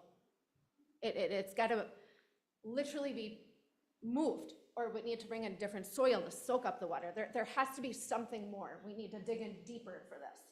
We can't just say this is what it is and we're gonna put a couple more drains in. Because with the National Builder, they're gonna come in, they're gonna build it up, and they get to walk out. They get to walk away. And then we're here suffering, like I am still, 8 years later, with water in my basement, with zero resolution. And so I just urge all of you, because I have faith in this community, that's why we're still here, that's why my kids still go to school here, so I run businesses out of here, is because I have faith in all of us. I love it here. I love everything. So I think that we can all work together to come up with resolutions to fix the problems and the things that we've already seen, to make them better for when phase 2 gets done. And I just urge my children and my life. My own family lives in my neighborhoods. And I just hope that we really think this whole project through before we continue forward with not saying a park, or here's the watershed, or multiple things. There's more layers to peel off in this project than just a simple approval. And thank you all for your time. Thank you. I just want to clarify one historical point that Commissioner Miller made. He was probably on the Planning Commission at the same time I was on the Parks Commission. And Donovan Hart, who was responsible for the PUDs at that time, came forward to the Parks meeting, and we had extensive conversations in 2021 about phase 2 of this development and a park, and the fact that it could be centrally located, and then the other development would have something near it as well.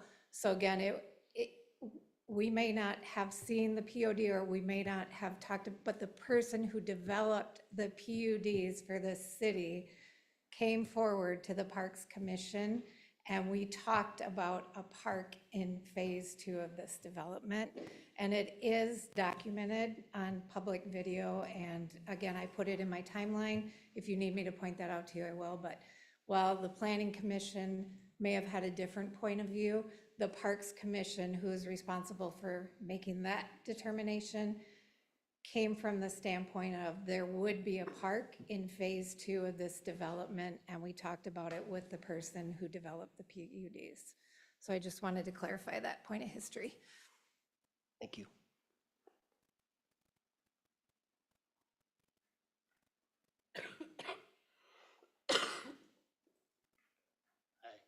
Brian Nelson, 20873 Hardwood Road North. I'm right first house as you're coming into the neighborhood. Sorry, I have shy vocals. I'd like to say, Abby, I think you said something about parks, more for multiple developments or neighborhoods earlier. I just wanted to state that this is multiple. I mean, besides the one across the street on Arrow that come in, the kids come in and play with our kids, phase 2 is a separate neighborhood. They don't have an HOA. They're not part of our neighborhood. So it is multiple neighborhoods. So a park for multiple neighborhoods, this is a perfect time. I told the commission before, I know the developer very well, Ron Bastier. The declarant, Steve Sadowski, I know him okay, but I know Ron really well. And Ron came up, there was money put away for phase 1. They gave him money instead of land for a park. They never talked about phase 2. It wasn't done yet. Ron sat in my backyard with me, had a couple of drinks and barbecue one night, and rolled out this beautiful plan for a park that was going to be above that northern wetland filtration pond. And it was going to take away a couple, probably like 6 or 7 lots right there. But it was going to have walking paths, the natural walking paths in a park. And it was beautiful. I'm going to try to reach out to him so that I can send that, see if he still has that plan. It's probably more than what D.R. Horton would like to dedicate, because I believe it was like 6 or 7 acres, I think is what he told me at the time. But there was plans for one, because they hadn't talked about or paid money on phase 2 yet. So instead of paying the money, they were talking about dedicating the land, and he came up with a beautiful park plan for it. So for D.R. Horton, I thank you. I do appreciate, I do want these 2 taken care of and built and stuff, so thank you for looking at it. I know Ron or Steve was asking a ton of money for that land, so it sat forever. So thank you for coming in. But I looked at some of your neighborhoods in the Twin Cities area. The majority have HOAs. I know you plan on doing this in one phase, and I know a lot of times you put in HOAs if it's multiple phases because you want it to stay looking nice as you're building out the multiple phases. You don't want it to look bad, so you throw in the HOAs. Because this is a phase 1, I'm asking you to please think about the HOA. Just because it's a single phase doesn't mean ram it through, put it all out there, put all the specs up, sell it, and don't put an HOA in. We have an HOA. They can share the monument cost for us, help us bring our HOA down. They're going to be coming through our beautiful entrance, sharing that. So, that's part of that is my property. The signs across the street of part of that monument is on my property. I just asked, please look at that and set some kind of guidelines. Our neighborhood is beautiful, stone front. I don't see anything on theirs that require that kind of stuff. And I'm just asking that they build it out to look similar to what the phase 1 currently looks like, and think about an HOA, even if it's minimum. $12 a month. It doesn't cost a whole lot because there is no shared property. But thank you. Thank you.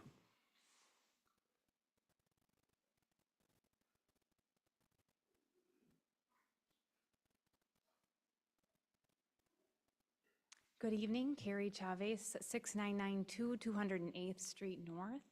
I'm in Phase 1 of Chestnut Creek. Thank you for the opportunity to speak tonight, and I'm here to address the preliminary plat for the Chestnut Creek Phase 2 development.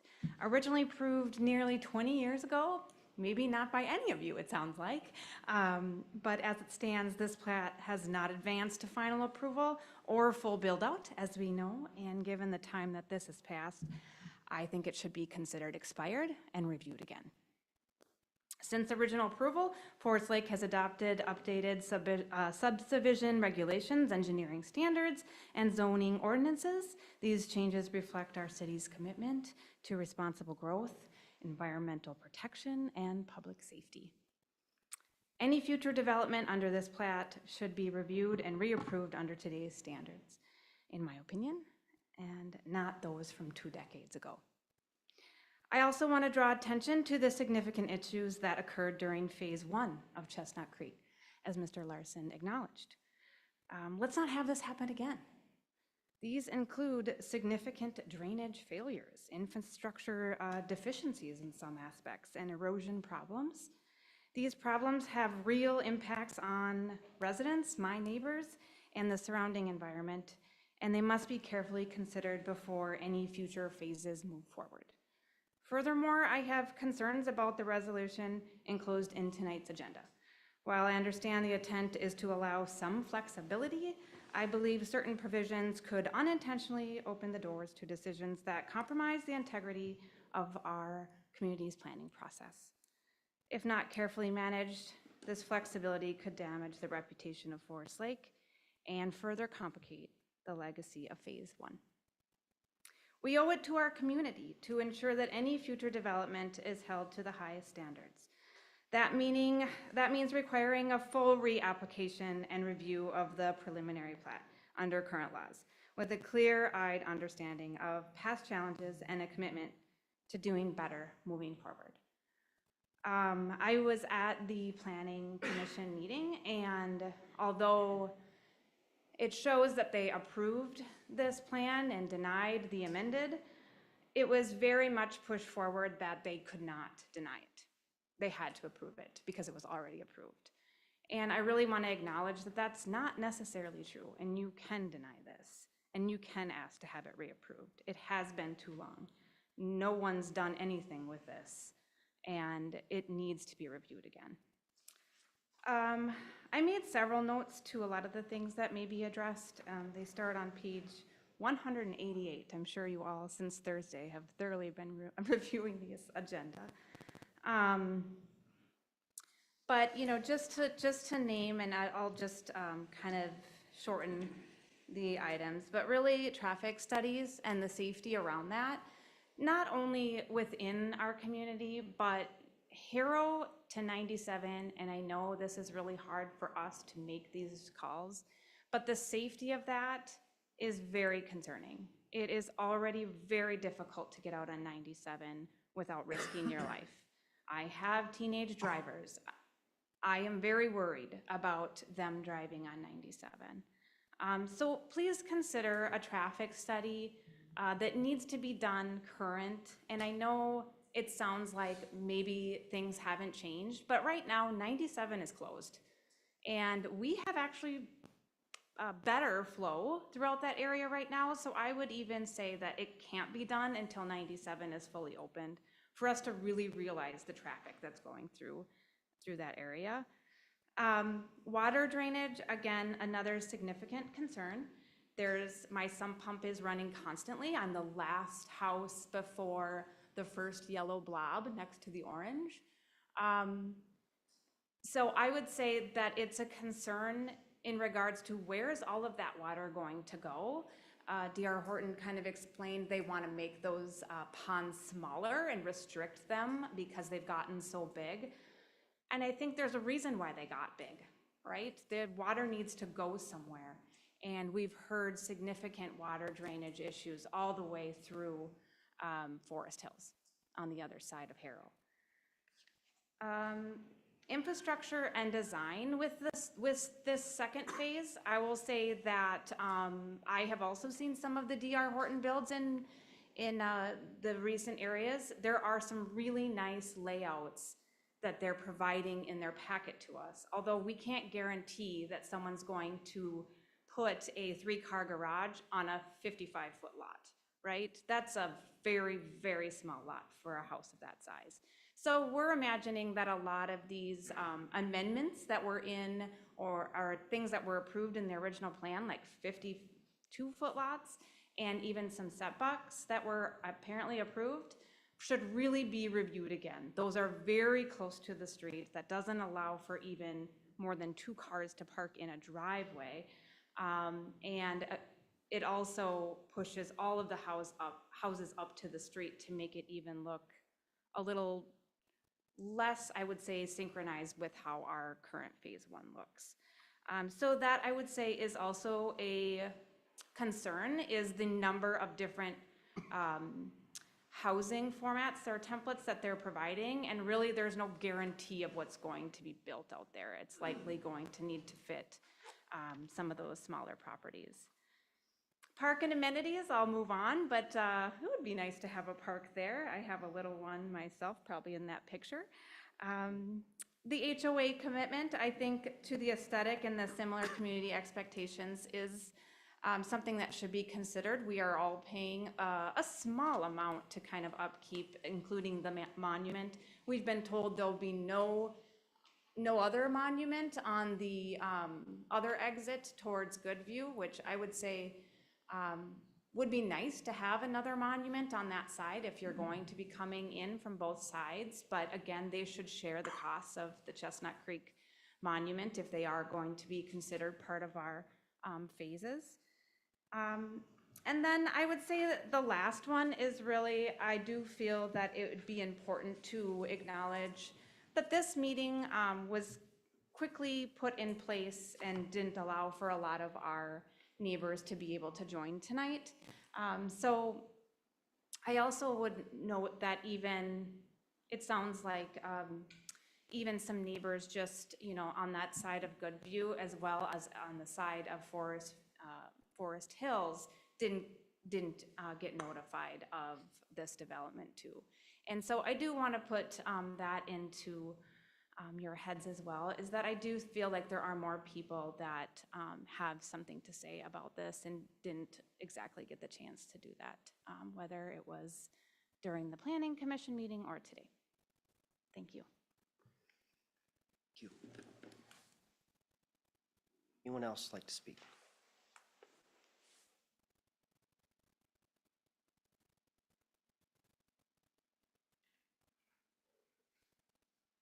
Good evening. My name is Steve Lucking. I live at 20882 Hardwood Road North. The park situation is an important issue, but I don't know if there's been enough attention paid to the water issue. We're going to have houses that are 55-foot lots, 119 of them or whatever. That's a lot of roofs, a lot of driveways, and a lot of blacktop. The situation now is the runoff comes into that low area, which would be just west of my house. There's 2 little creeks that come together, then that runs through a very significant culvert under 208th into a ponding area over there, and then it goes under the road towards the golf course. And after it gets across that Harrow, when it gets under Harrow and it gets into people's front yards. And they have a ditch that has water running through it. It's a creek. And I'm not an engineer, but I suspect that adding more water, you're going to double the volume of water going through. The last few years when it's been so wet, these culverts down in that area east of us are half to almost 3/4 full of water. I'm not so sure that drainage system can handle additional water. It's at its limit now. And I would like people to, answer the question on that, is if whether or not, if all that water is going to go into the same area where it goes now, how is it going to get to the other end of down to Sylvan Lake down there? Or not Sylvan, but which lake, yes, Shields Lake, yeah. And that's just my concern. Thank you. Thank you. Anyone else want to speak?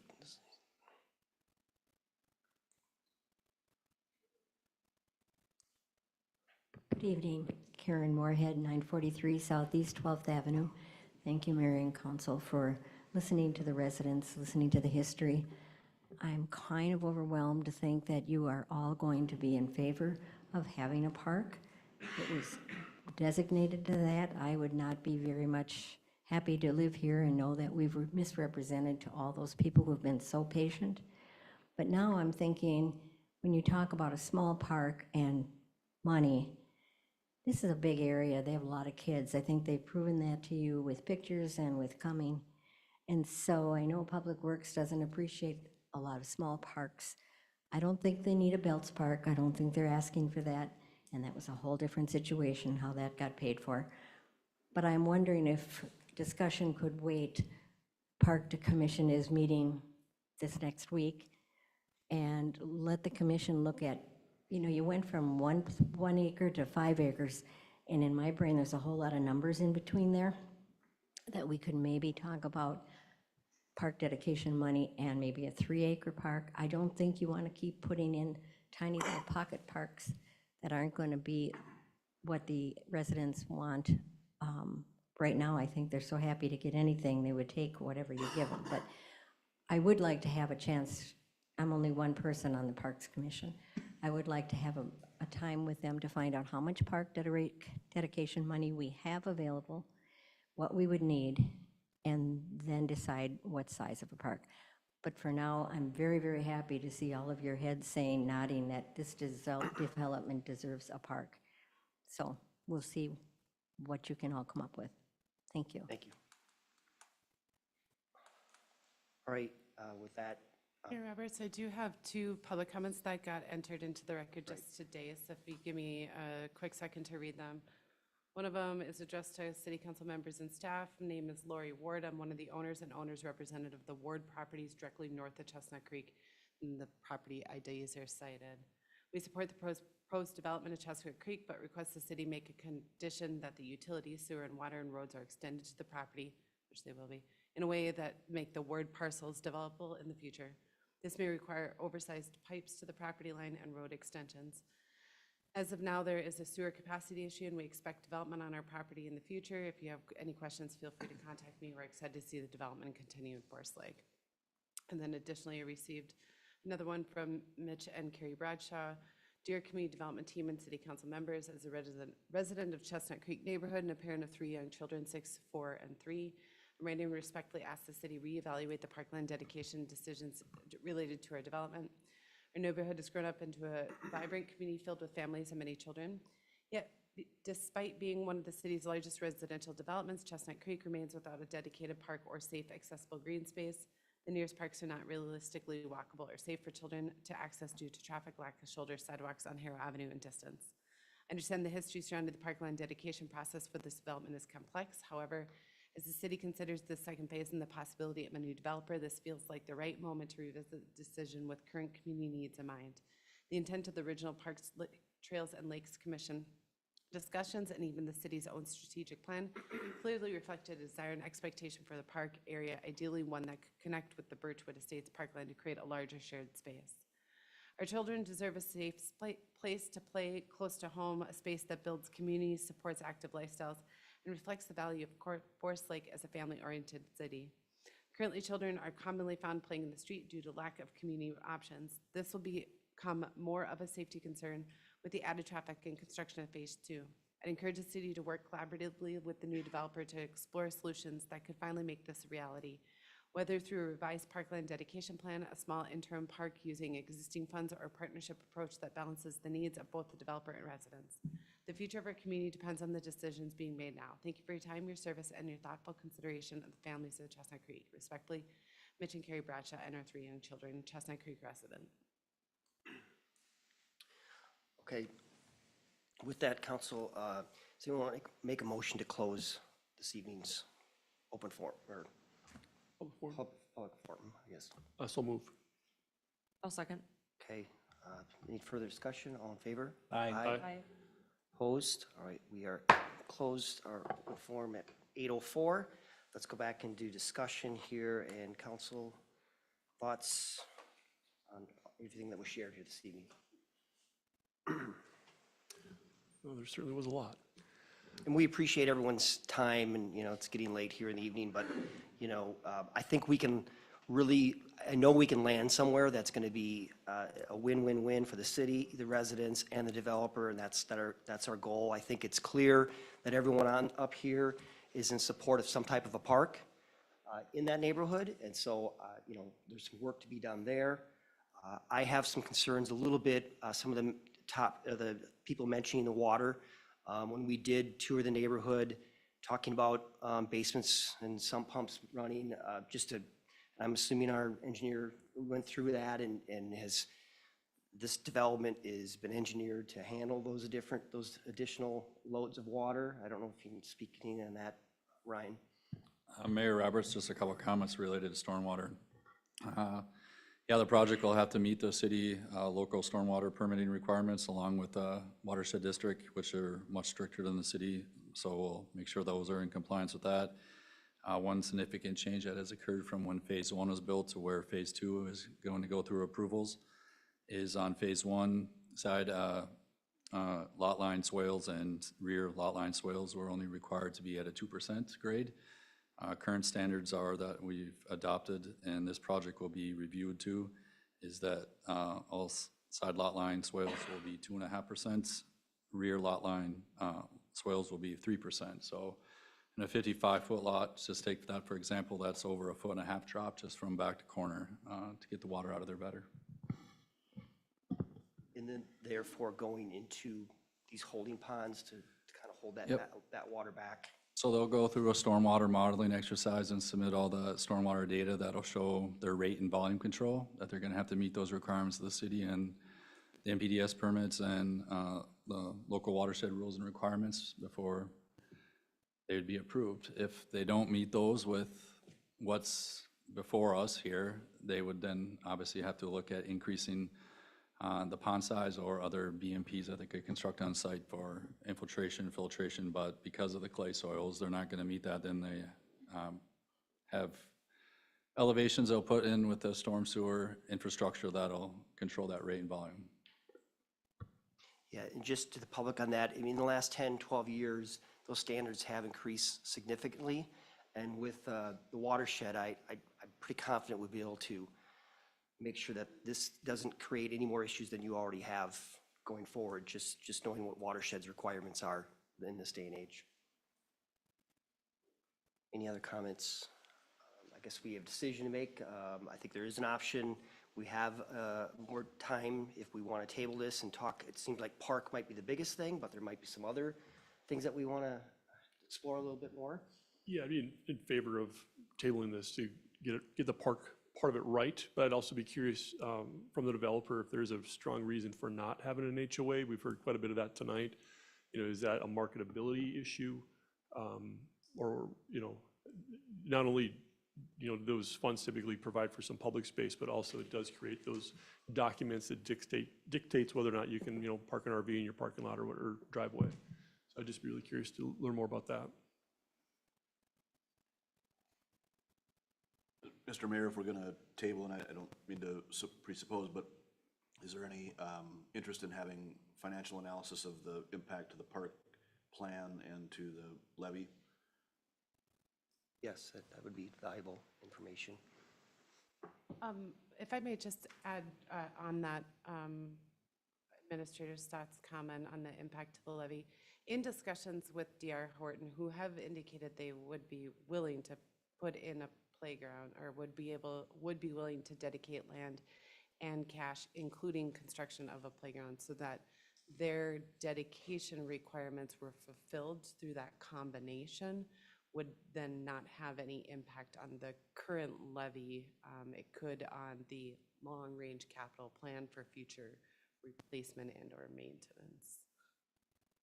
I don't know if that. I think what I'm looking at is as you mentioned before, we're counting on the revenue of 100 homes this year. 2026, I should say.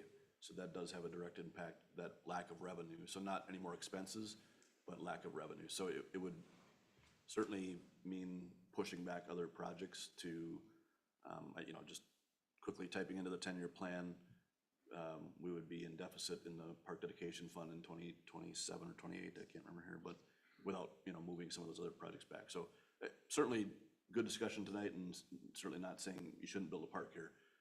Just everyone has to be eyes wide open, that means other projects shift or taxes go up to accommodate that, right? So. I think it's a good part of the conversation to include. Mr. Mayor, could I ask the developer one question? So, Mr. Sewell, if you wouldn't mind, let's say you're willing to give up an acre for parks. How many units does that cost you in terms of houses? That just depending on where it goes, so we're still haven't settled on a spot, is 6 to 8? 6 to 8 yeah. for an acre. For And an so if you were to expand that and you went to 2 acres or 3 acres or 4 acres, you could be giving up as many as 20, 30 homes. Yeah.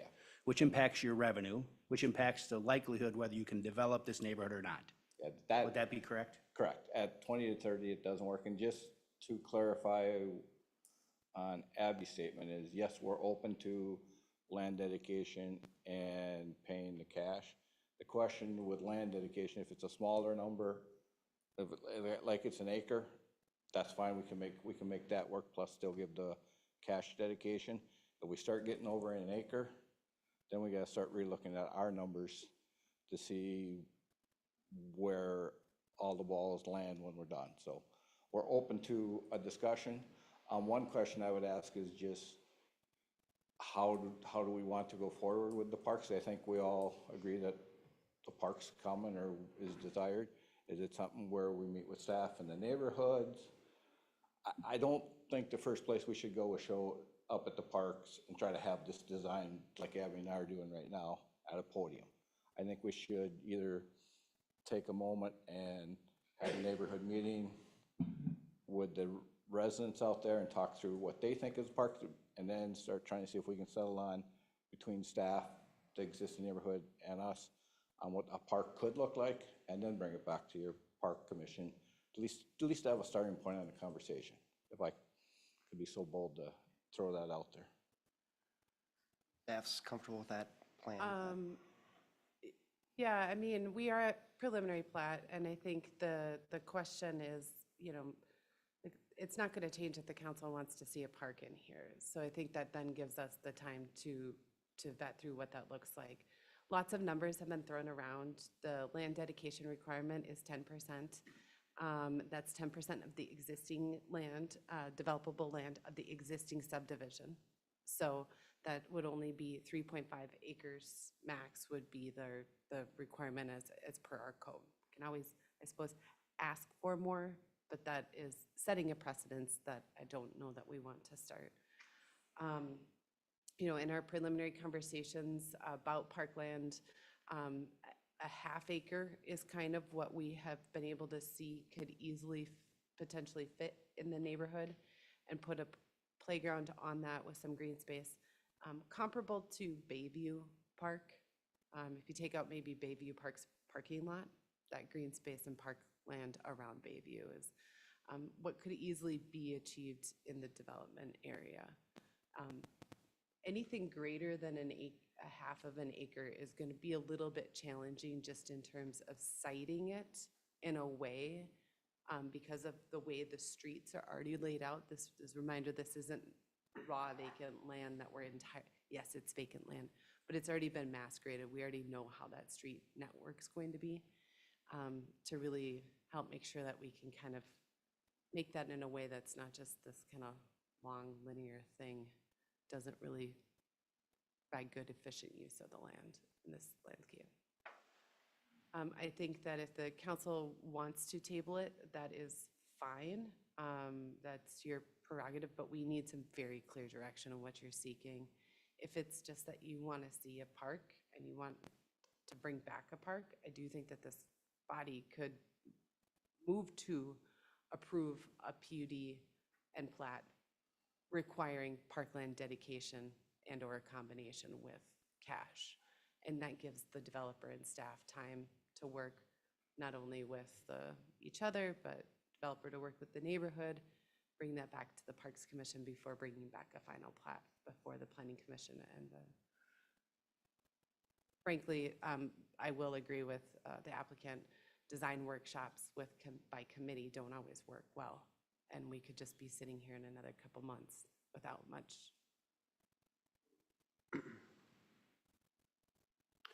So, but we need, I mean, unless it was agreed to extend it, it's November or something is when. Yeah, it's like the 20th, I want to say. So we have, it's less than a month.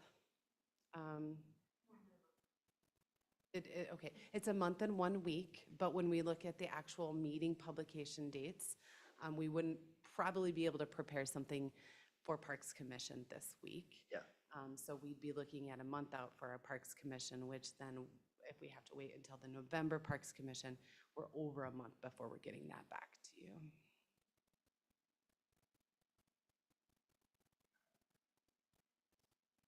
I think I personally still would like to table this,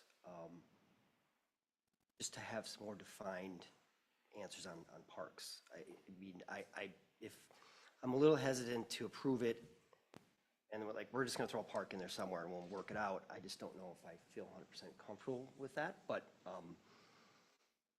we have the ability to have that flexibility to approve preliminary and still work out those details, but I'm not sure if this is in here or not, but we know both Planning Commission and Parks recommended that we do park dedication or land. Is there any clarity as to what they were looking for in terms of size or scope, or just the fact that we need a park?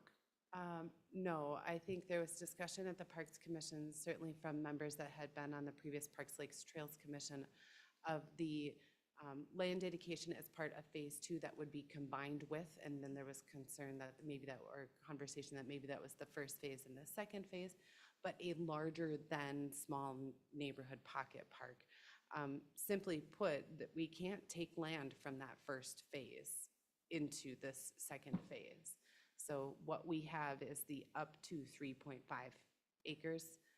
I'd have to double check on that 10% requirement, but I believe it's 3.5 acres is what we, in our code and what statutorily we could require. Right, but it sounds like that's not feasible, I mean, in all intents and purposes. It might be feasible, but we do bring up what are we doing taking land with no improvements? Is that really serving the public's need in this neighborhood?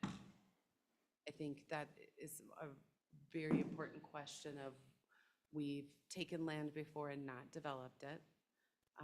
We've developed neighborhoods without parks, so it seems like that happy medium is potentially trying to find a way to get land and cash to improve the improvements in the neighborhood, with or without potentially pulling some money into those park dedication funds.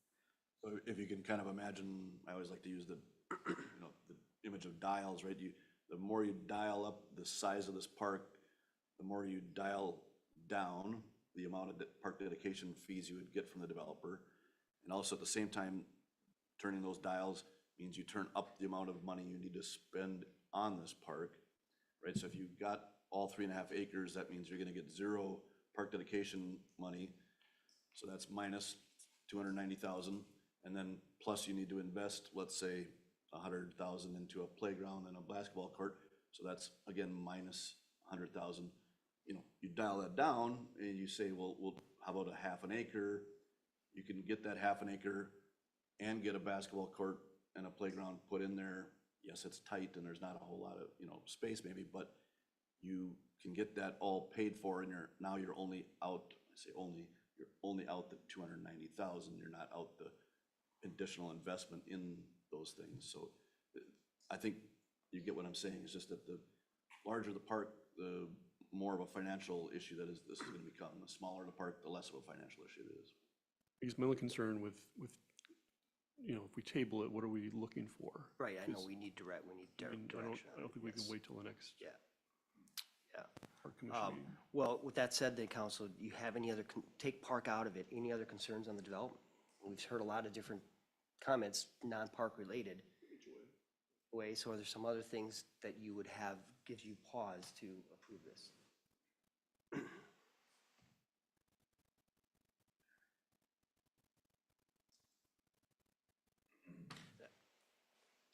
I guess of all the things, the HOA is my least concern, only because they have the right to develop this land. We don't have the right to tell them what the restrictions are that they have to put on it.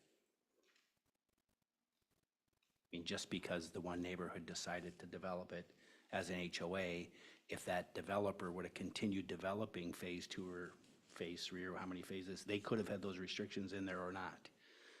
But I don't think we can really set those rules. The developer can do that. One thing I will note that I did ask legal this matter, because of the planned unit development nature, we can require an HOA. I don't know the city's past practice in ever doing that. The other thing too is when the HOA was developed, the second phase wasn't included in that. And so I hear that it was always the plan, but generally your developer will record that against the entire property if that's really the plan. I'm just curious, I mean, you want to speak to it as a developer, reason why you aren't thinking about it? Good evening, Mayor and Council. My name is Deborah Ridgway. I'm kind of the HOA expert in our office.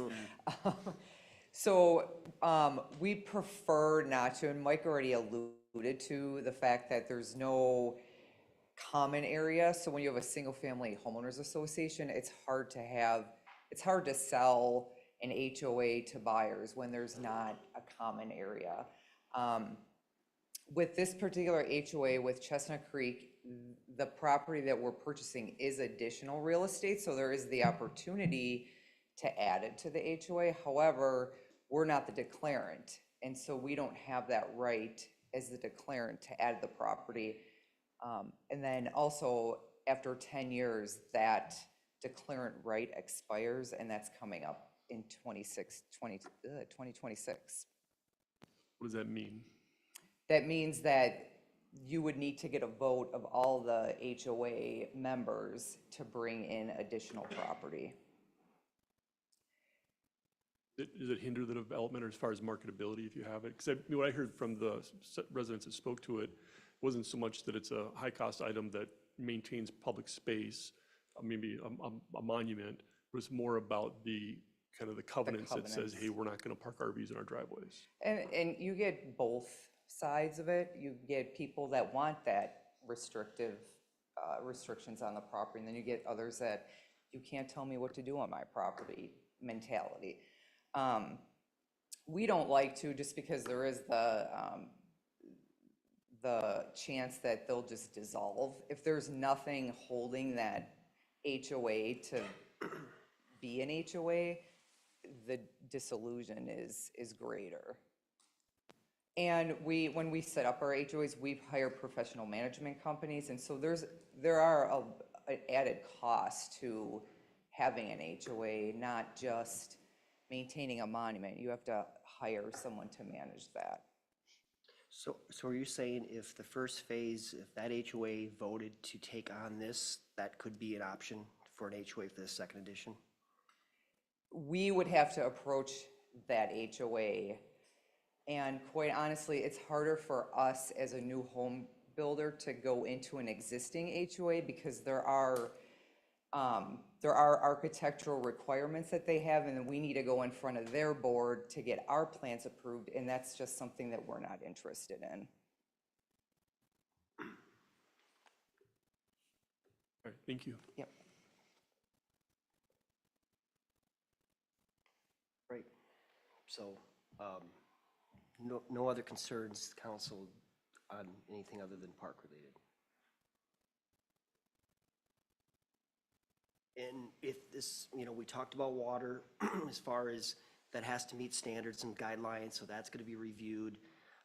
Again, I asked you on the first project for the garages, what are next steps and what are the abilities for more input from the community at this point if this is approved tonight? The next steps are that it would move into the final plat plan application. There are no scheduled public hearings. There would be scheduled public meetings that would be noticed as part of our standard notification process of posting it on our website before the meetings. You know, the planning processes are really vetted through the preliminary plat, and why we have them is to put you in this position you're in right now, is to hear the neighborhood say, we'd like to have parkland in this area, and then I think it's up to the council to figure out, do you want to see a park here? And if yes, maybe, but we need more information, that's fine. We just need to know what exactly you're looking for, and if you need that before you made your final determination, or if you can wait until the final plat. You know, to Administrator Stott's talk about size, I think there is a happy medium where it's not too massive, but it is enough that there's some space, but there's some amenities there where you just don't have an empty lot.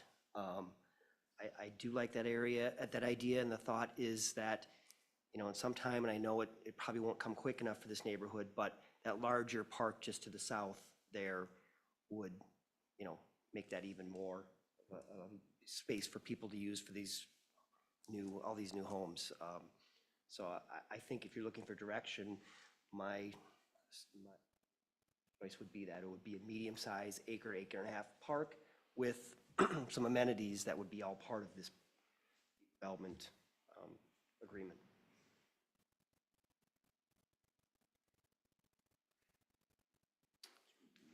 With that, if, go ahead. One quick follow-up. The comment was made, I think, by the developer that those, you know, maybe that on that very south end of what's on the screen right now, would that tie in theory, to that next development, or not necessarily? No. Oh, no, it's way over to the right. Yeah, Got it. well, so Amberley Woods is There. the piece that we'd be obtaining now, but the two lands don't touch. Right. We don't have any development plans for what is known as the Sheelander property, but if you look at the plat that's proposed, this roadway would be proposed to extend directly into that. I have seen concept plans, or we could just even call them napkin sketches. This road does come down, snakes through, and you just have lots through here. I have advised anybody that's inquired about any 4 of these properties that we are seeking land in these areas for larger public parkland, but to actually guarantee land dedicated at Chestnut Creek in this south or southeast corner could connect into this, I cannot guarantee that. So I was just seeking clarity. Thank you. Abby, as long as you have this up, 207th connects to Preserve Park, which is in what area? Which 207th will connect into Chestnut Creek now, right? Yeah, so you'd be connecting around 207th or up through Greystone here. Okay. And Bridle Pass is continuing up a little bit higher. There's no roads that will connect up with Bridle Pass at this point on 210th, or will there be? No, not until the property to the north of Chestnut Creek develops. Right. Okay. But they would have access to, and I'm not sure how far it is, to Bridle Pass. I'm sorry, Preserve. Yep, so you'd end up at Preserve Park, and there's a little bit of green open space as well on that 207th. Okay.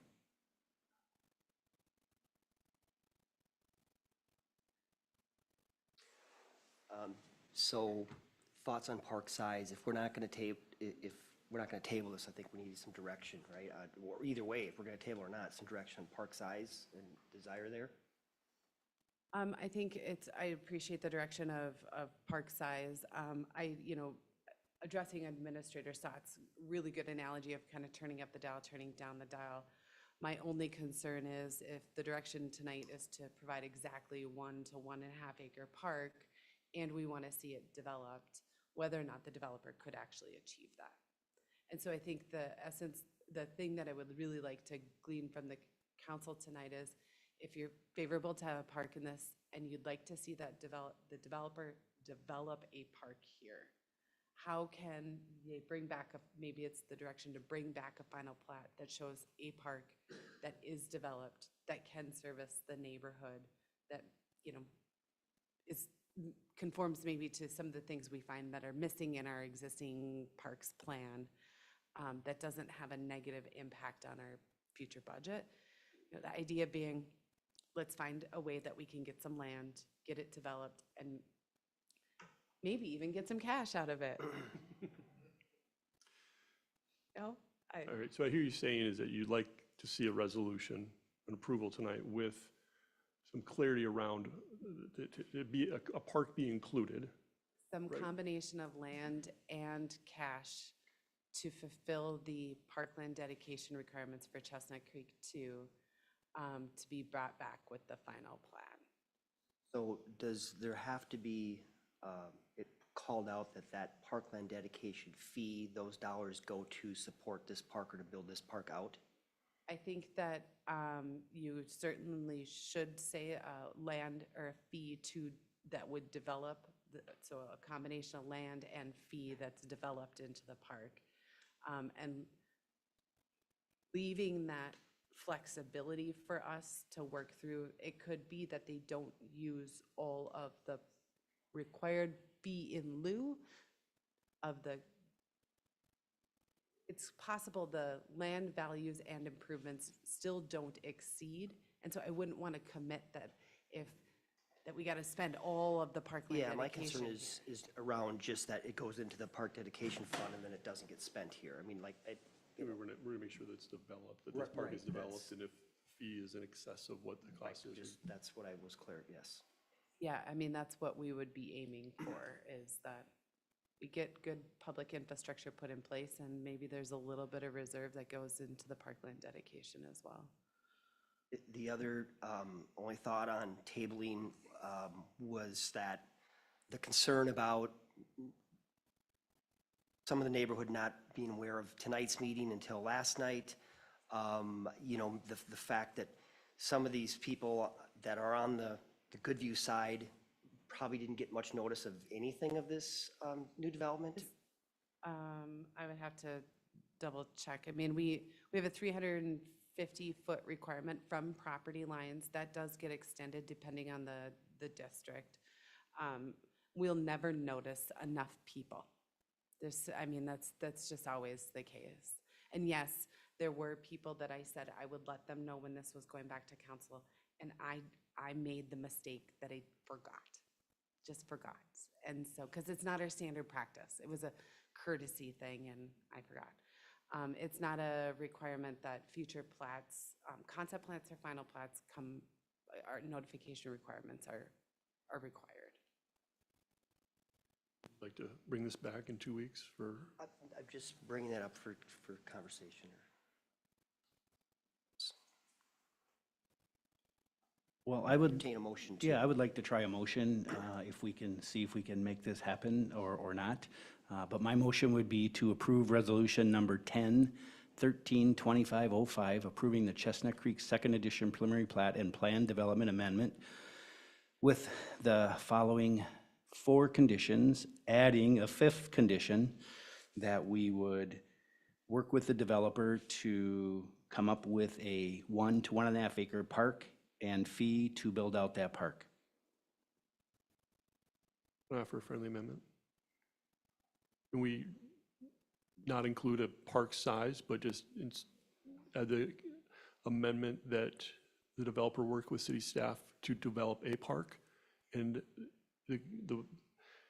their requirement is a land dedication and fee, which will be used at least in part to cover the cost of the park build out. Yeah, I like that better. Yes. Okay, we have a motion. Is there a second? I'll second the motion. All right, any further discussion? All in favor? Aye. Opposed? Motion carries. Thank you, everyone, for coming tonight and everyone's feedback. Looking forward to working with Horton as well. Thank you. All right, we are 8C, scope and field fee proposal for judicial ditch 4. And Tim from Bolton Mink, if you're ready to present. I think the PowerPoint should be loaded up on there, Tim.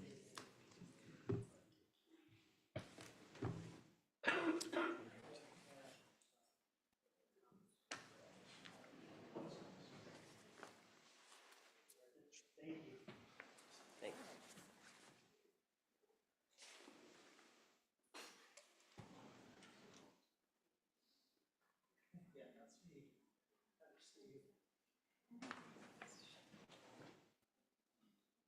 Mr. Mayor and Council, I'll just set this up here for Tim.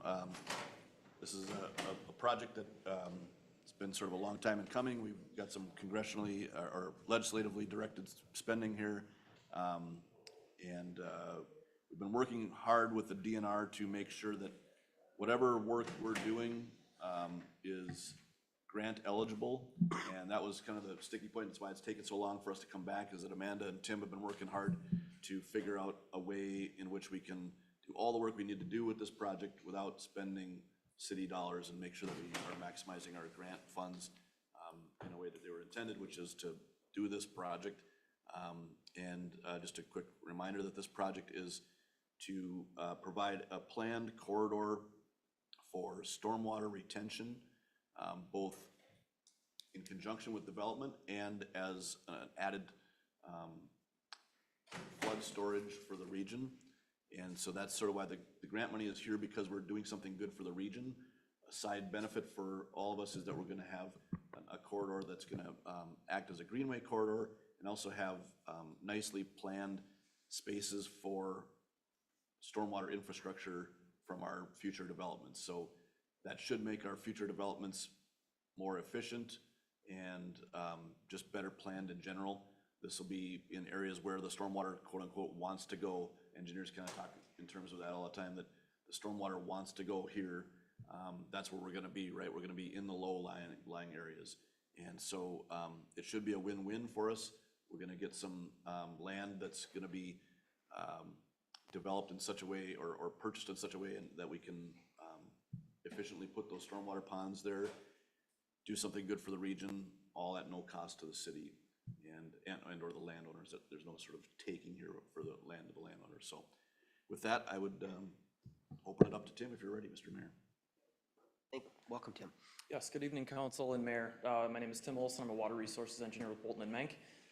This will admittedly be review for some of you again, but I'm happy to go through it. I suspect that we'll have more conversation about the grant agreement itself and what's in front of you this evening.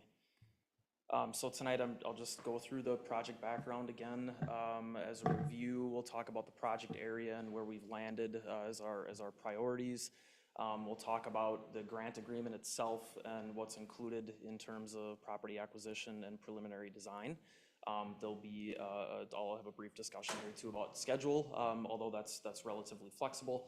And then we'll talk some more at the end about this request for an approval of the grant agreement. So if you recall, we're looking at the Judicial Ditch 4 system, the main branch, branch 2, branch 4. There's numerous branches along this agricultural drainage system. It currently serves agricultural drainage. As you're aware, Hidden Creek is actively developing on the north side, so there was already some impact to the main branch of Judicial Ditch 4. As Mr. Stotts had mentioned earlier, building these stormwater management facilities ahead of development in these low-lying areas maximizes the flood benefit and the water quality improvement benefit that comes with development and stormwater management. If we're looking at green space and we're looking at wetland protection and stormwater management, integrating park spaces with those with that development, could be a nice added bonus here as well. We're looking at protecting those downstream systems from flooding. This has been a long time conversation with Rice Creek Watershed District. Forest Lake sits at the top of 2 very significant watersheds. So all of the water that drains here drains ultimately into the Rice Creek chain of lakes. They have historically had issues with flooding, flood control, water quality downstream. So this is sets a great standard for top of watershed and managing that stormwater before it leaves the city's boundaries. We've really looked at 3 primary locations in this study for a number of years. The northernmost component, was identified as a high priority area early on, since that is under now active development. The opportunities to develop more regional systems there are kind of starting to diminish a little bit with development proposals. We've been in conversation, early on stormwater management here too, and just looking at sizing of facilities. The real opportunity, we believe, is in that second area, kind of the middle area. I believe that's branch 4. Where we have, large, potential for wetland restoration. There's a nice corridor along the current judicial ditch alignment that is the low point. There are some wetlands in here. I have a graphic coming up that'll show some of those wetland areas. So a more extensive wetland delineation, which is kind of notorious for Forest Lake, lots and lots of wetlands around. So making sure that those are draining properly during larger events, especially when development occurs. And then finally, on the southern part, there's really just some future concepting at this point. There are, the drainage ditch corridor itself is just a little bit more naturalized, and has been relatively less impacted by agricultural development. In terms of the grant, this was awarded back in 2023. The DNR has presented that grant agreement. We can open up conversation for that. The total is $5.7 million. It's been allocated to the project.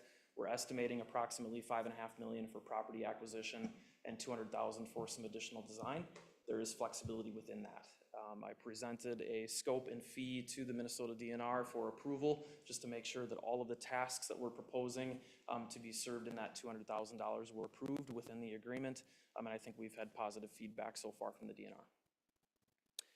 There is a 5-year grant timeline from the effective date of the agreement. So there again, I'll show you a schedule here that's really to set the tone for what the next couple of years could look like, but a 5-year grant window is nice. It provides some flexibility. All right, so here again, just reviewing this higher priority area. We're looking at the drainage areas that may be contributing to these locations. The large red square. It really just represents a closed contour, a closed surface contour. There is a national wetland inventory, wetland boundary in here as well. That would all have to be delineated to ensure that's properly sized. The corridor here is approximately 400 feet wide along the judicial ditch to try and encompass the drain tile that's there now. It'll really help with some of the 103E processes later on. Conceptually, we could be looking here at a more significant wetland restoration with some park and recreation improvements that come along with it. But ideally, just looking at the wetlands that are already in this judicial ditch corridor, protecting those, and then building stormwater features around those to ensure compliance with future development that for those drainage areas that drain to it. So there's kind of an added benefit here for water quality and flood control, most certainly, meeting current and future regulation for Rice Creek Watershed District, and then creating this integrated park space. Just a rendering concept here for what something like this could look like with connectivity to residential and having this water feature and access to the water. This is a little bit hard to see on the screen, but there are some wetland boundaries in here with Headwaters Parkway, the extension. There have been some wetland delineation studies that have been done through here already to make sure that we're not impacting wetlands with the roadway construction. Headwaters Parkway and this dedicated land would integrate at some point, and then extending that wetland delineation even further would be a good idea here in the first phase. So in terms of timelines, again, I think there's some variability here, some flexibility here. Right now, it would be the right time to finalize this grant agreement and set in motion that 5-year timeline. In the next few years, working towards, the preliminary construction documents, enhancing the study, looking at conversations with property owners, making sure everybody's comfortable there, and then pursuing, securing those properties through land valuation assessments. In spring of 2026, I would recommend an extended wetland delineation through this area. And then, around the time of new development proposals, we would re-engage with Rice Creek Watershed District to make sure that all of the regulatory compliance measures are in place.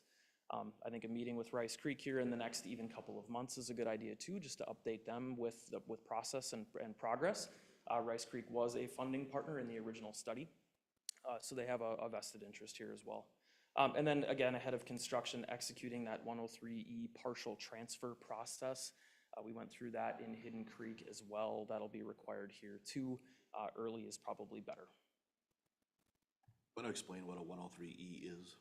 Yeah, it's a state statute that requires partial transfer of certain ditches. So a good example really is Hidden Creek. So during the headwaters, early phases of the headwaters development, portions of Judicial Ditch 4 were transferred to the city, in terms of ownership and maintenance. As Hidden Creek came online, that the rest of the main branch of Judicial Ditch 4 was partially transferred to the city of Forest Lake. So now the city of Forest Lake actually owns and manages that entire section. Ultimately, as development comes in, that tile is replaced with storm sewer and infrastructure. But until that happens, the city is responsible for maintaining agricultural access to the ditch. So that process would have to happen here as additional segments are essentially developed. Yeah, it's an important step for sure. And the Rice Creek Watershed District and the state statutes do not allow any sections to be orphaned. So in this particular case, if the downstream most segment was developed for stormwater first, really the entire branch would have to be transferred to the city. So that's an important thing we can talk about too. Yep. Okay. All right, with that, we're here to request approval of the Minnesota DNR grant agreement. The scope of work, I believe, has also been presented to you. That is kind of integral to the grant agreement itself. So that could also be approved here. But really, that was just to set in motion, those scoping items for the DNR. But with that, I'd be happy to answer any questions. And Mr. Mayor, Council, if I could just clarify, and this is no fault of Tim's, it's been a long road here, but in May, you did approve the grant agreement, but as Tim mentions, part and parcel to that is the scope of services, so we sort of brought this back. Really what's on your agenda is simply the approval of the scope of services for Bolton and Mink tonight to go along in concert with that grant agreement that you authorized back in May. But certainly, it's, as Tim mentions, it's part and parcel. We would not have moved forward with this project if we couldn't come to an agreement on the scope and fee proposal that was supported by the grant. So the ask tonight is, as it's on your agenda, the scope and fee proposal approval from Bolton and Mink for their services on Judicial Ditch 4.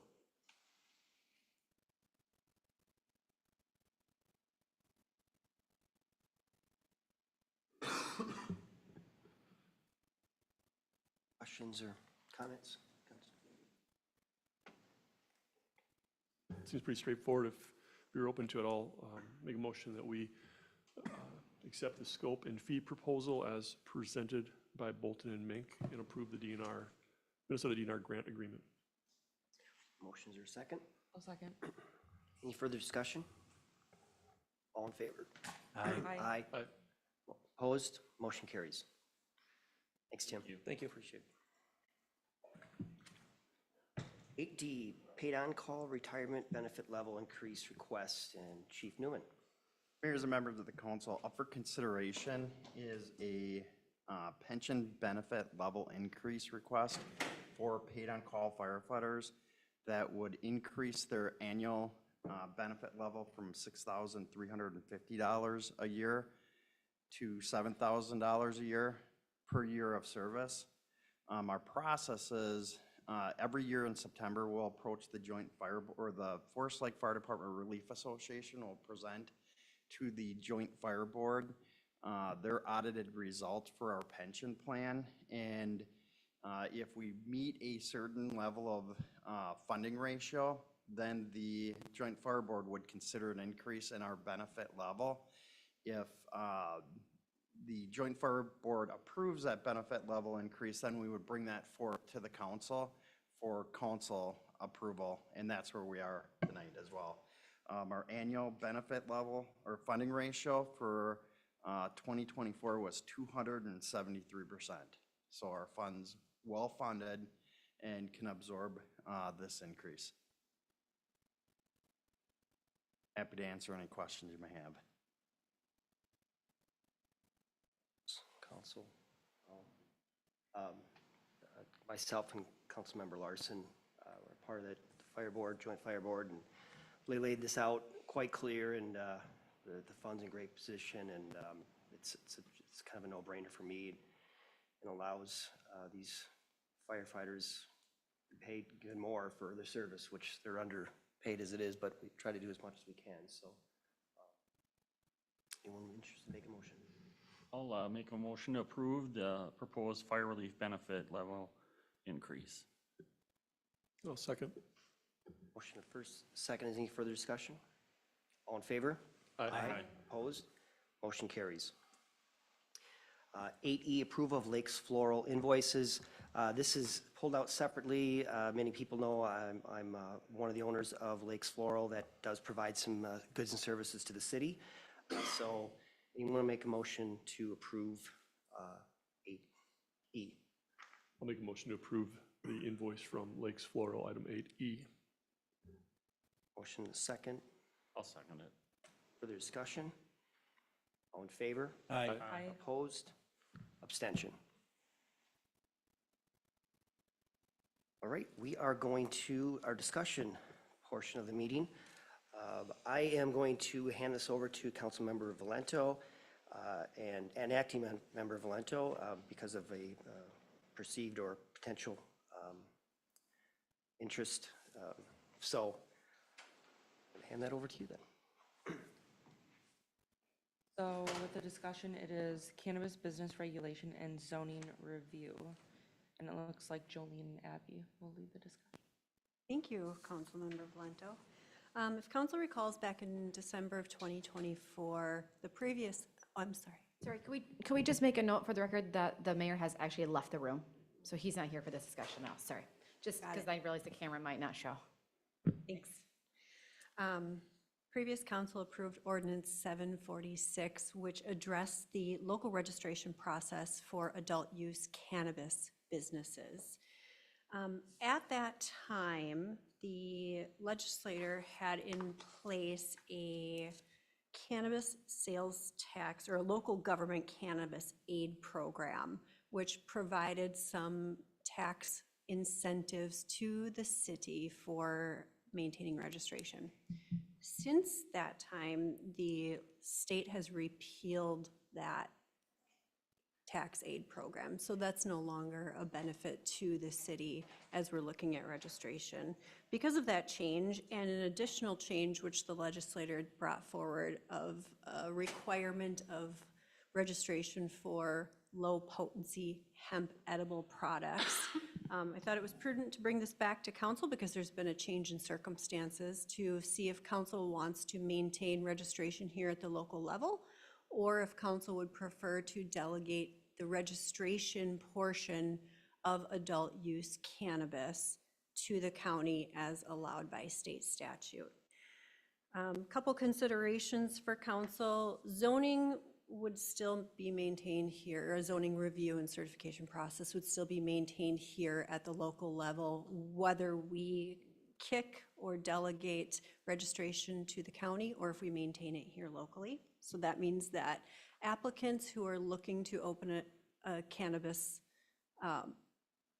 business here in town would still have to go through the IUP process, through community development, the planning commission, and then eventually through council approval for the IUP.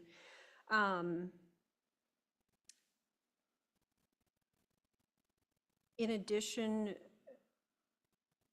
if the council would like to look at perhaps delegating this to the county, we need to talk about local fees.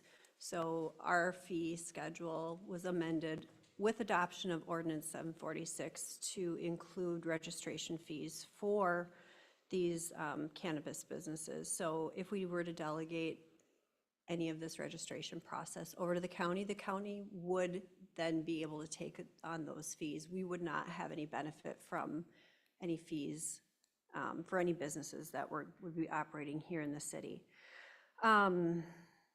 Maintaining local registration here would kind of be a benefit to the city because we would maintain some local control over those businesses and oversight of those cannabis businesses, and we would maintain that modest collection of those fees. So really looking tonight for direction from council, if council would like to continue local registration under 746 or have discussion about delegating that authority to Washington County. If the council would like to maintain local registration here at the city level, staff will have to bring forward an amendment to Ordinance 746 to expand to include the registration for low potency hemp edibles. So that would expand registration requirements to all businesses who currently are already selling those products. So right now it's anyone who holds an off-sale liquor license and other tobacco stores are selling those products here locally too. Right now, they're only required to register with the Minnesota Department of Health, and now that's transitioning over to the Office of Cannabis Management, so we would be required to register them as well. So Abby, did you want to comment at all on where we're at with applications so far? Sure. Currently, we have received our third interim use permit for a cannabis-based business in the city. It is also along Highway 61. If approved, it'd be the third interim use permit. We receive numerous inquiries a day, and I will say every single inquirer is surprised we do not have a cap.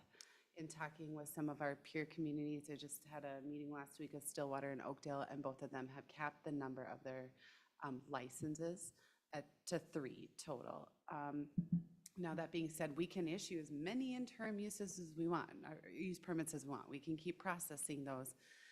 Our concern is the actual, staff's concern, I've brought this up a few times, is the number of licenses. Right now, it could be unlimited, and I would still encourage you to consider keeping those license numbers limited to start, especially since we're seeing program expansion opening up in a few different ways than we didn't anticipate when we adopted this ordinance 18 months ago, our zoning ordinance. Yeah, it was December of 2024. Time flies. Feels like a year and a half ago. Yeah.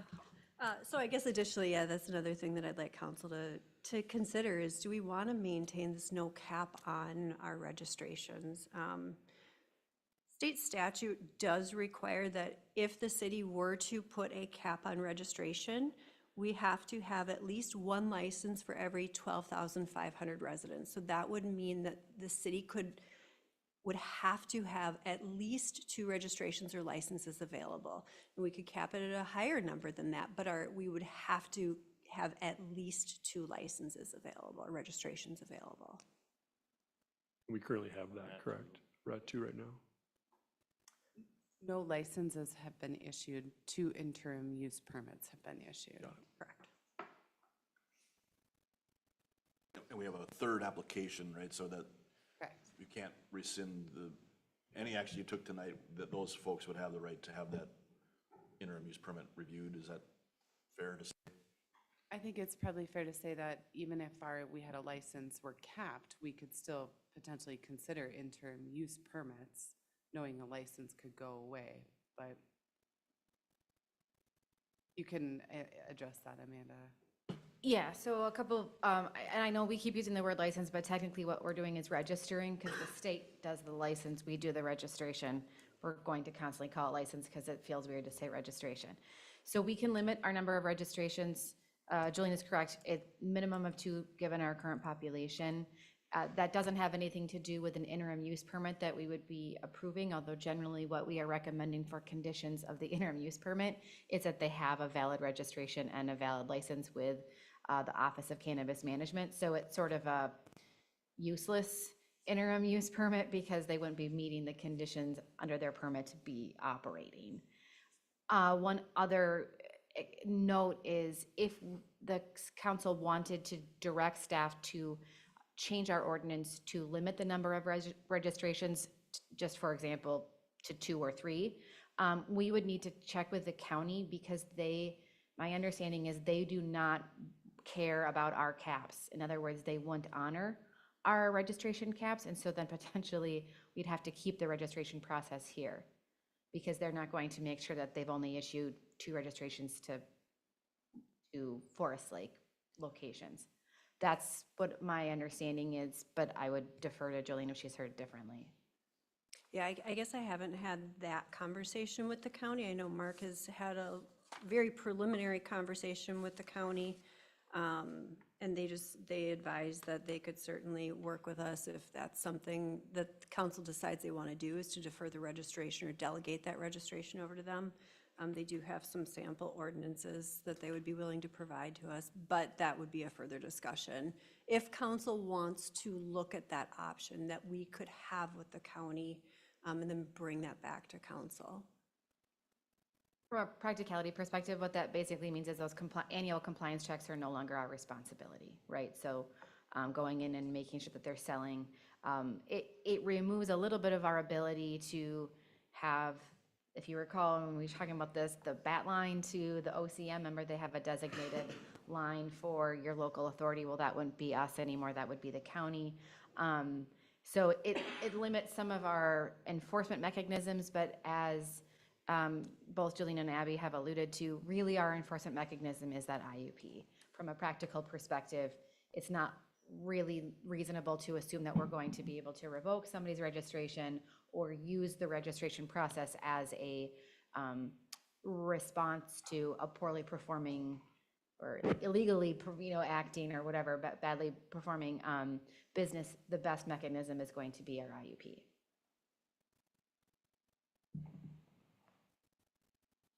Chief Peterson, if we maintain the registration, the work falls on you guys to do the monitoring, correct? Just like the tobacco and alcohol? From what I understand, yeah, exactly. From what I understand, that would fall on us then, would be the compliance checks for just age verification.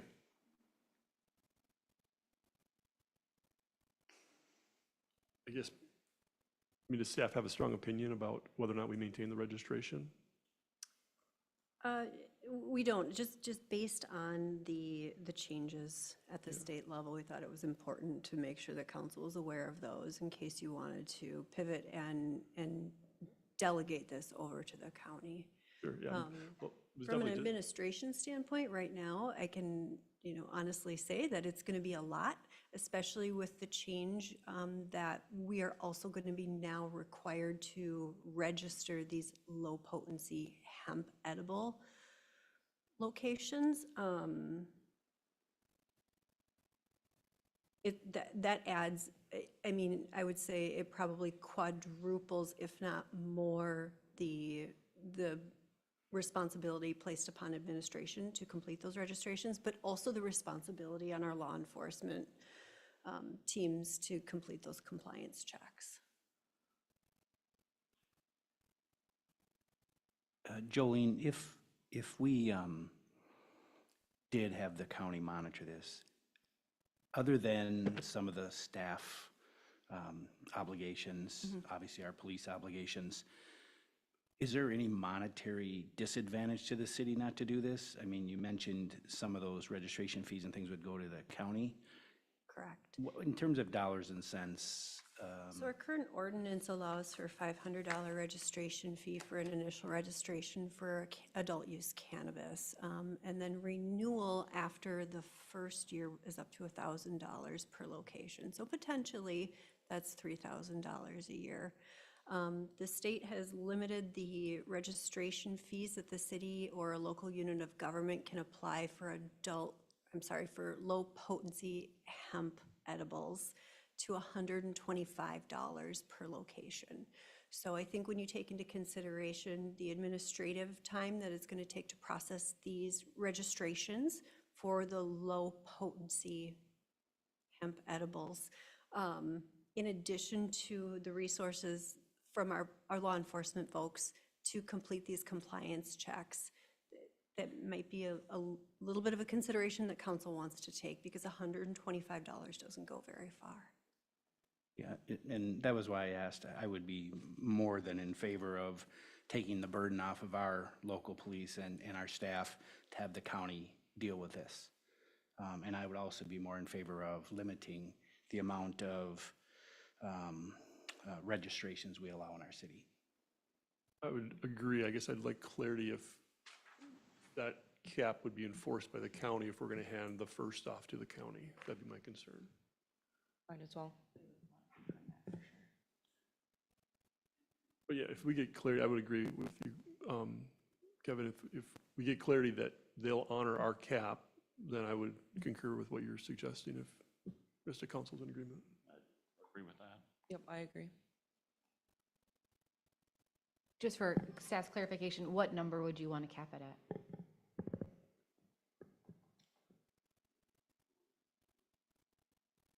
Staff's recommendation would be no more than one more than the minimum requirement. Yeah, I think following suit with the other our peer cities would make sense at 3. And then I think you So could we'd start- actually say no more than one that are minimum requirement. And you can say it by 3, or you could say it no more than 1 over our minimum, so then you don't have to amend that if Right, our because if the population city grows increases in the future. exponentially or whatever.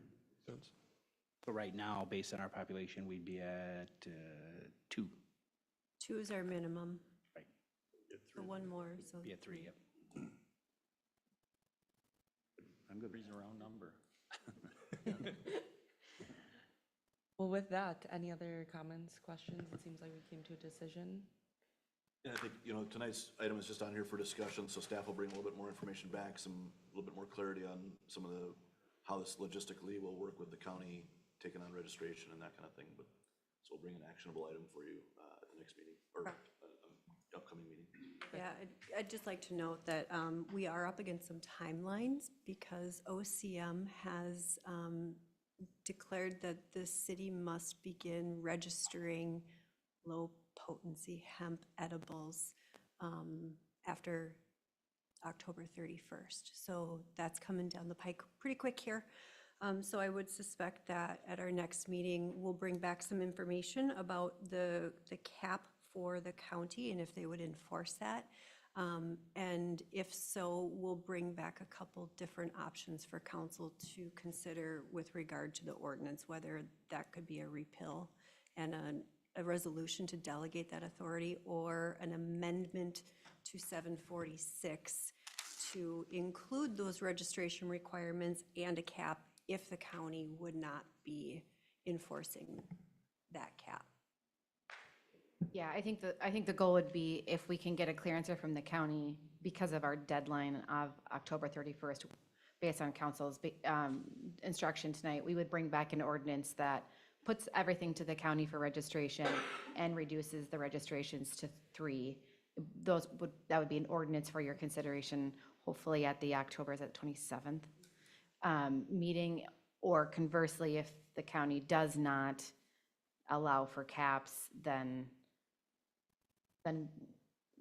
I guess that's the question. If the county does not allow for caps, then would you want to keep the registration process and keep your cap? So, great question. Is Stillwater maintaining their registration delegation? Yes. Is that why you can speak confidently that those cities have their? Yes, caps? Stillwater, the only very, very tiny towns right now have hunted to the county. There's nobody of notable size that's done it. I'd say that if they're not going to honor our cap, then we would probably make sense for us to maintain that registration like our peer communities. Okay, is that, I'd be fine with that. so then I guess what I'm saying is either way, there'll be an ordinance on the 27th. And it will either be registrations leaving and cap is 3, or it's registration staying. So sorry, we're also doing the low potency registration and cap is 3. Does that make sense? Yes. Okay, because I know we have to get some notice stuff, so that we'll get that. Great, thank you. Okay, with that, not hearing anything and seeming like a conclusion was made, we will move to staff updates with Mayor Roberts coming back in.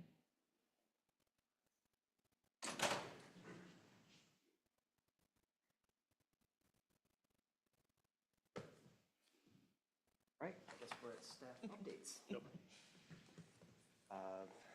Let's start from this end and go this way, so.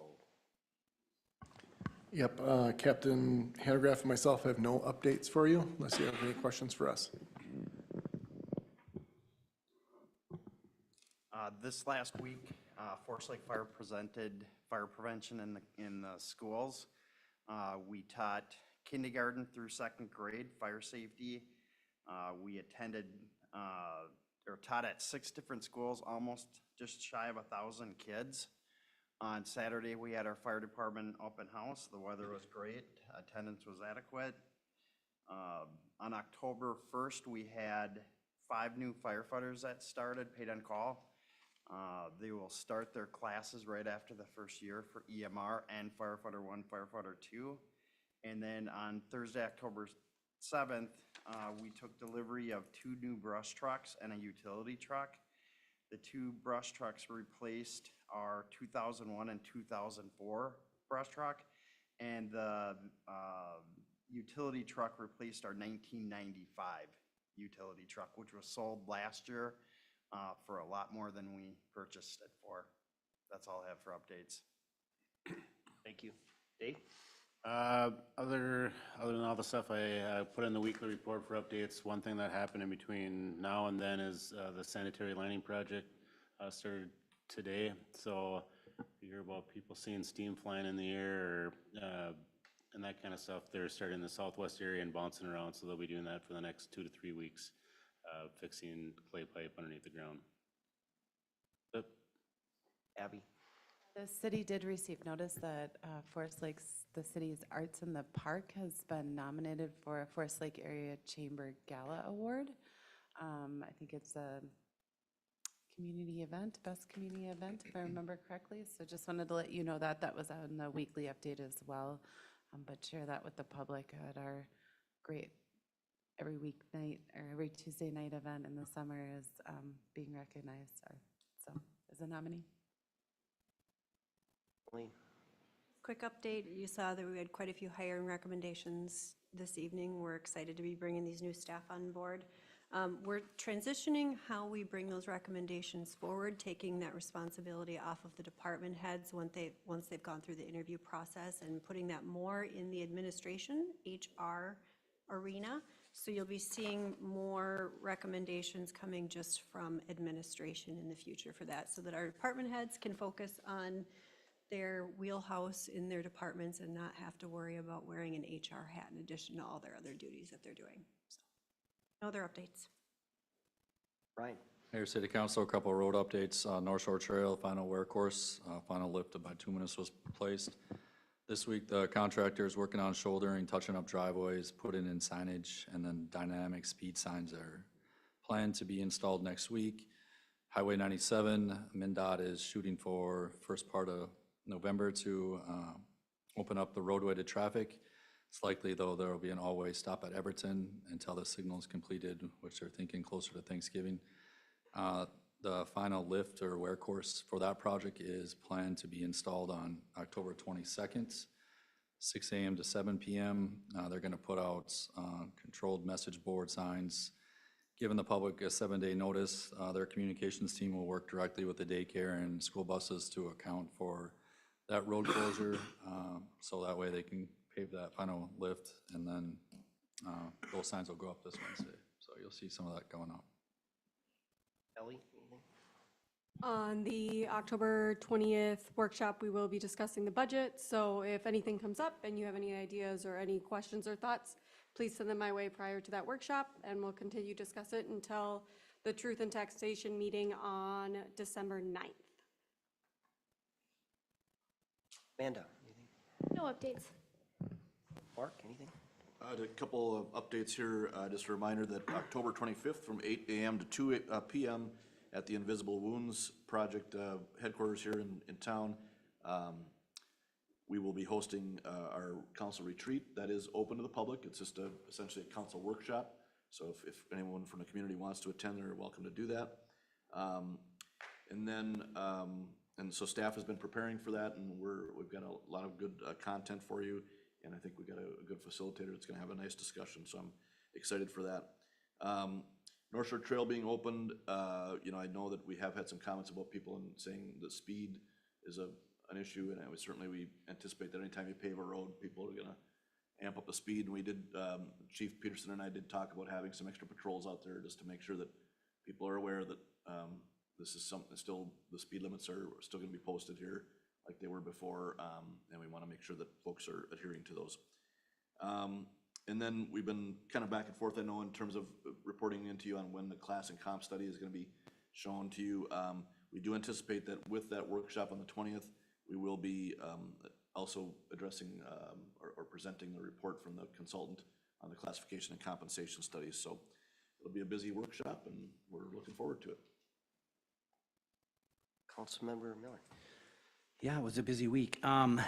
So a week ago, I attended a public meeting that the VFW hosted for the Comfort Lake Forest Lake watershed. Mayor Roberts was there as well, and we were introduced to their very large staff and people that work for the Comfort Lake Forest Lake watershed. And they talked about a lot of things, but the most important thing that came out of that, in my opinion, was their levy increase that they're proposing of 32%. And the mayor had asked a question about that, and I don't know if the mayor wants to comment when we get to him, but, so that was that. Forest Lake Schools, another very interesting meeting took place last week, and the Forest Lake School Board sent letters to the Attorney General of our state and the state high school leagues trying to mandate and help them insist that they comply with the Title IX federal ban that's in place, banning males from female sports. Their reasons were they were afraid they were going to lose a number of federal funds that are available to them, that if they don't comply, they will lose. And as all of us are aware, they, they don't plan to have, based on the last meeting I heard, they don't plan to ask for any more levies this year, but they did in January extend their levy that's currently in place, which they could do. And they say that the only thing that they're going to have on the ballot this year is their Forest Lake Board for elections.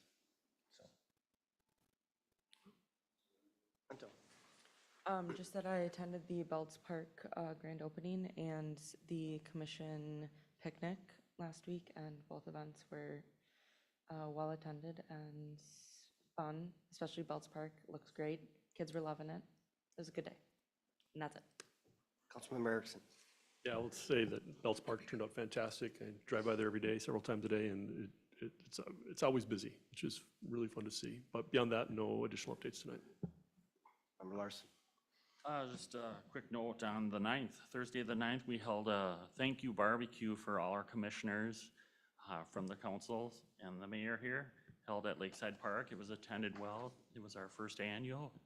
I think everybody enjoyed themselves, and hopefully we'll have it again. And I'd like to say thank you to Jolene for all her help in planning and picking up the food and stuff, and Fire Chief Newman for providing us with a grill.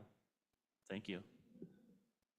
Yeah, that was a great event. Thank you, Councilmember Larson, for cooking and spearheading that. So I really don't have much. I will add to, I'll correct you, Kevin, I think it was 24% is what that levy increase is. And so I did ask the question. It was the state of the watershed. And it was, quite honest with you, a little disappointing that that was not brought up, their levy in the state of the watershed. They do a lot of great things. So I just asked the question. They've had some projects that went over budget. They have some loans that now were at 0%, now are at 7%. They attributed that by the large increase. But what was disappointing is that the president pointed out that, it is the smallest portion of your property taxes. And I would comment on that is they do the least amount. I mean, we are here providing 24/7 police protection, plowing streets, roads, parks. And so of course they're going to be the smallest part, and not to mention what the school district does in educating students in transportation. So it's a little bit disingenuous and disappointing, but I personally would put some pressure on them to really be more mindful on that budget going forward. So that's all I have this evening. We do have a closed session, so is anyone willing to make a motion to get us into closed session? Sure, I'll make a motion to move to close the meeting pursuant to Minnesota Statute Section 13D03 to discuss a strategy for labor developments related to possible adjustments to death benefits for Forest Lake Police Department officers who die while employed by the city in conjunction with the public policy of Chapter 179A regarding the promotion of a constructive relationship between LELS 111 and 326 and the city. The closed session will be held in the Forest Lake Conference Room and will commence immediately. Once the closed session is completed, the city council will reconvene the regular meeting in council chambers, and as there is no other items on the agenda, we'll adjourn the meeting. All right, motion, is there a second? I'll second. Any further discussion? All in favor? Aye. Aye. Opposed? We're in closed session. Thanks, everyone. I don't think so.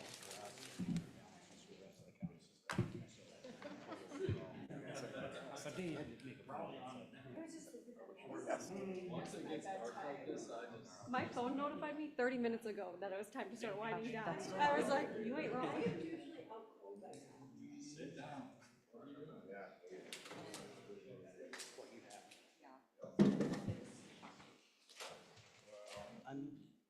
was unbelievable, even my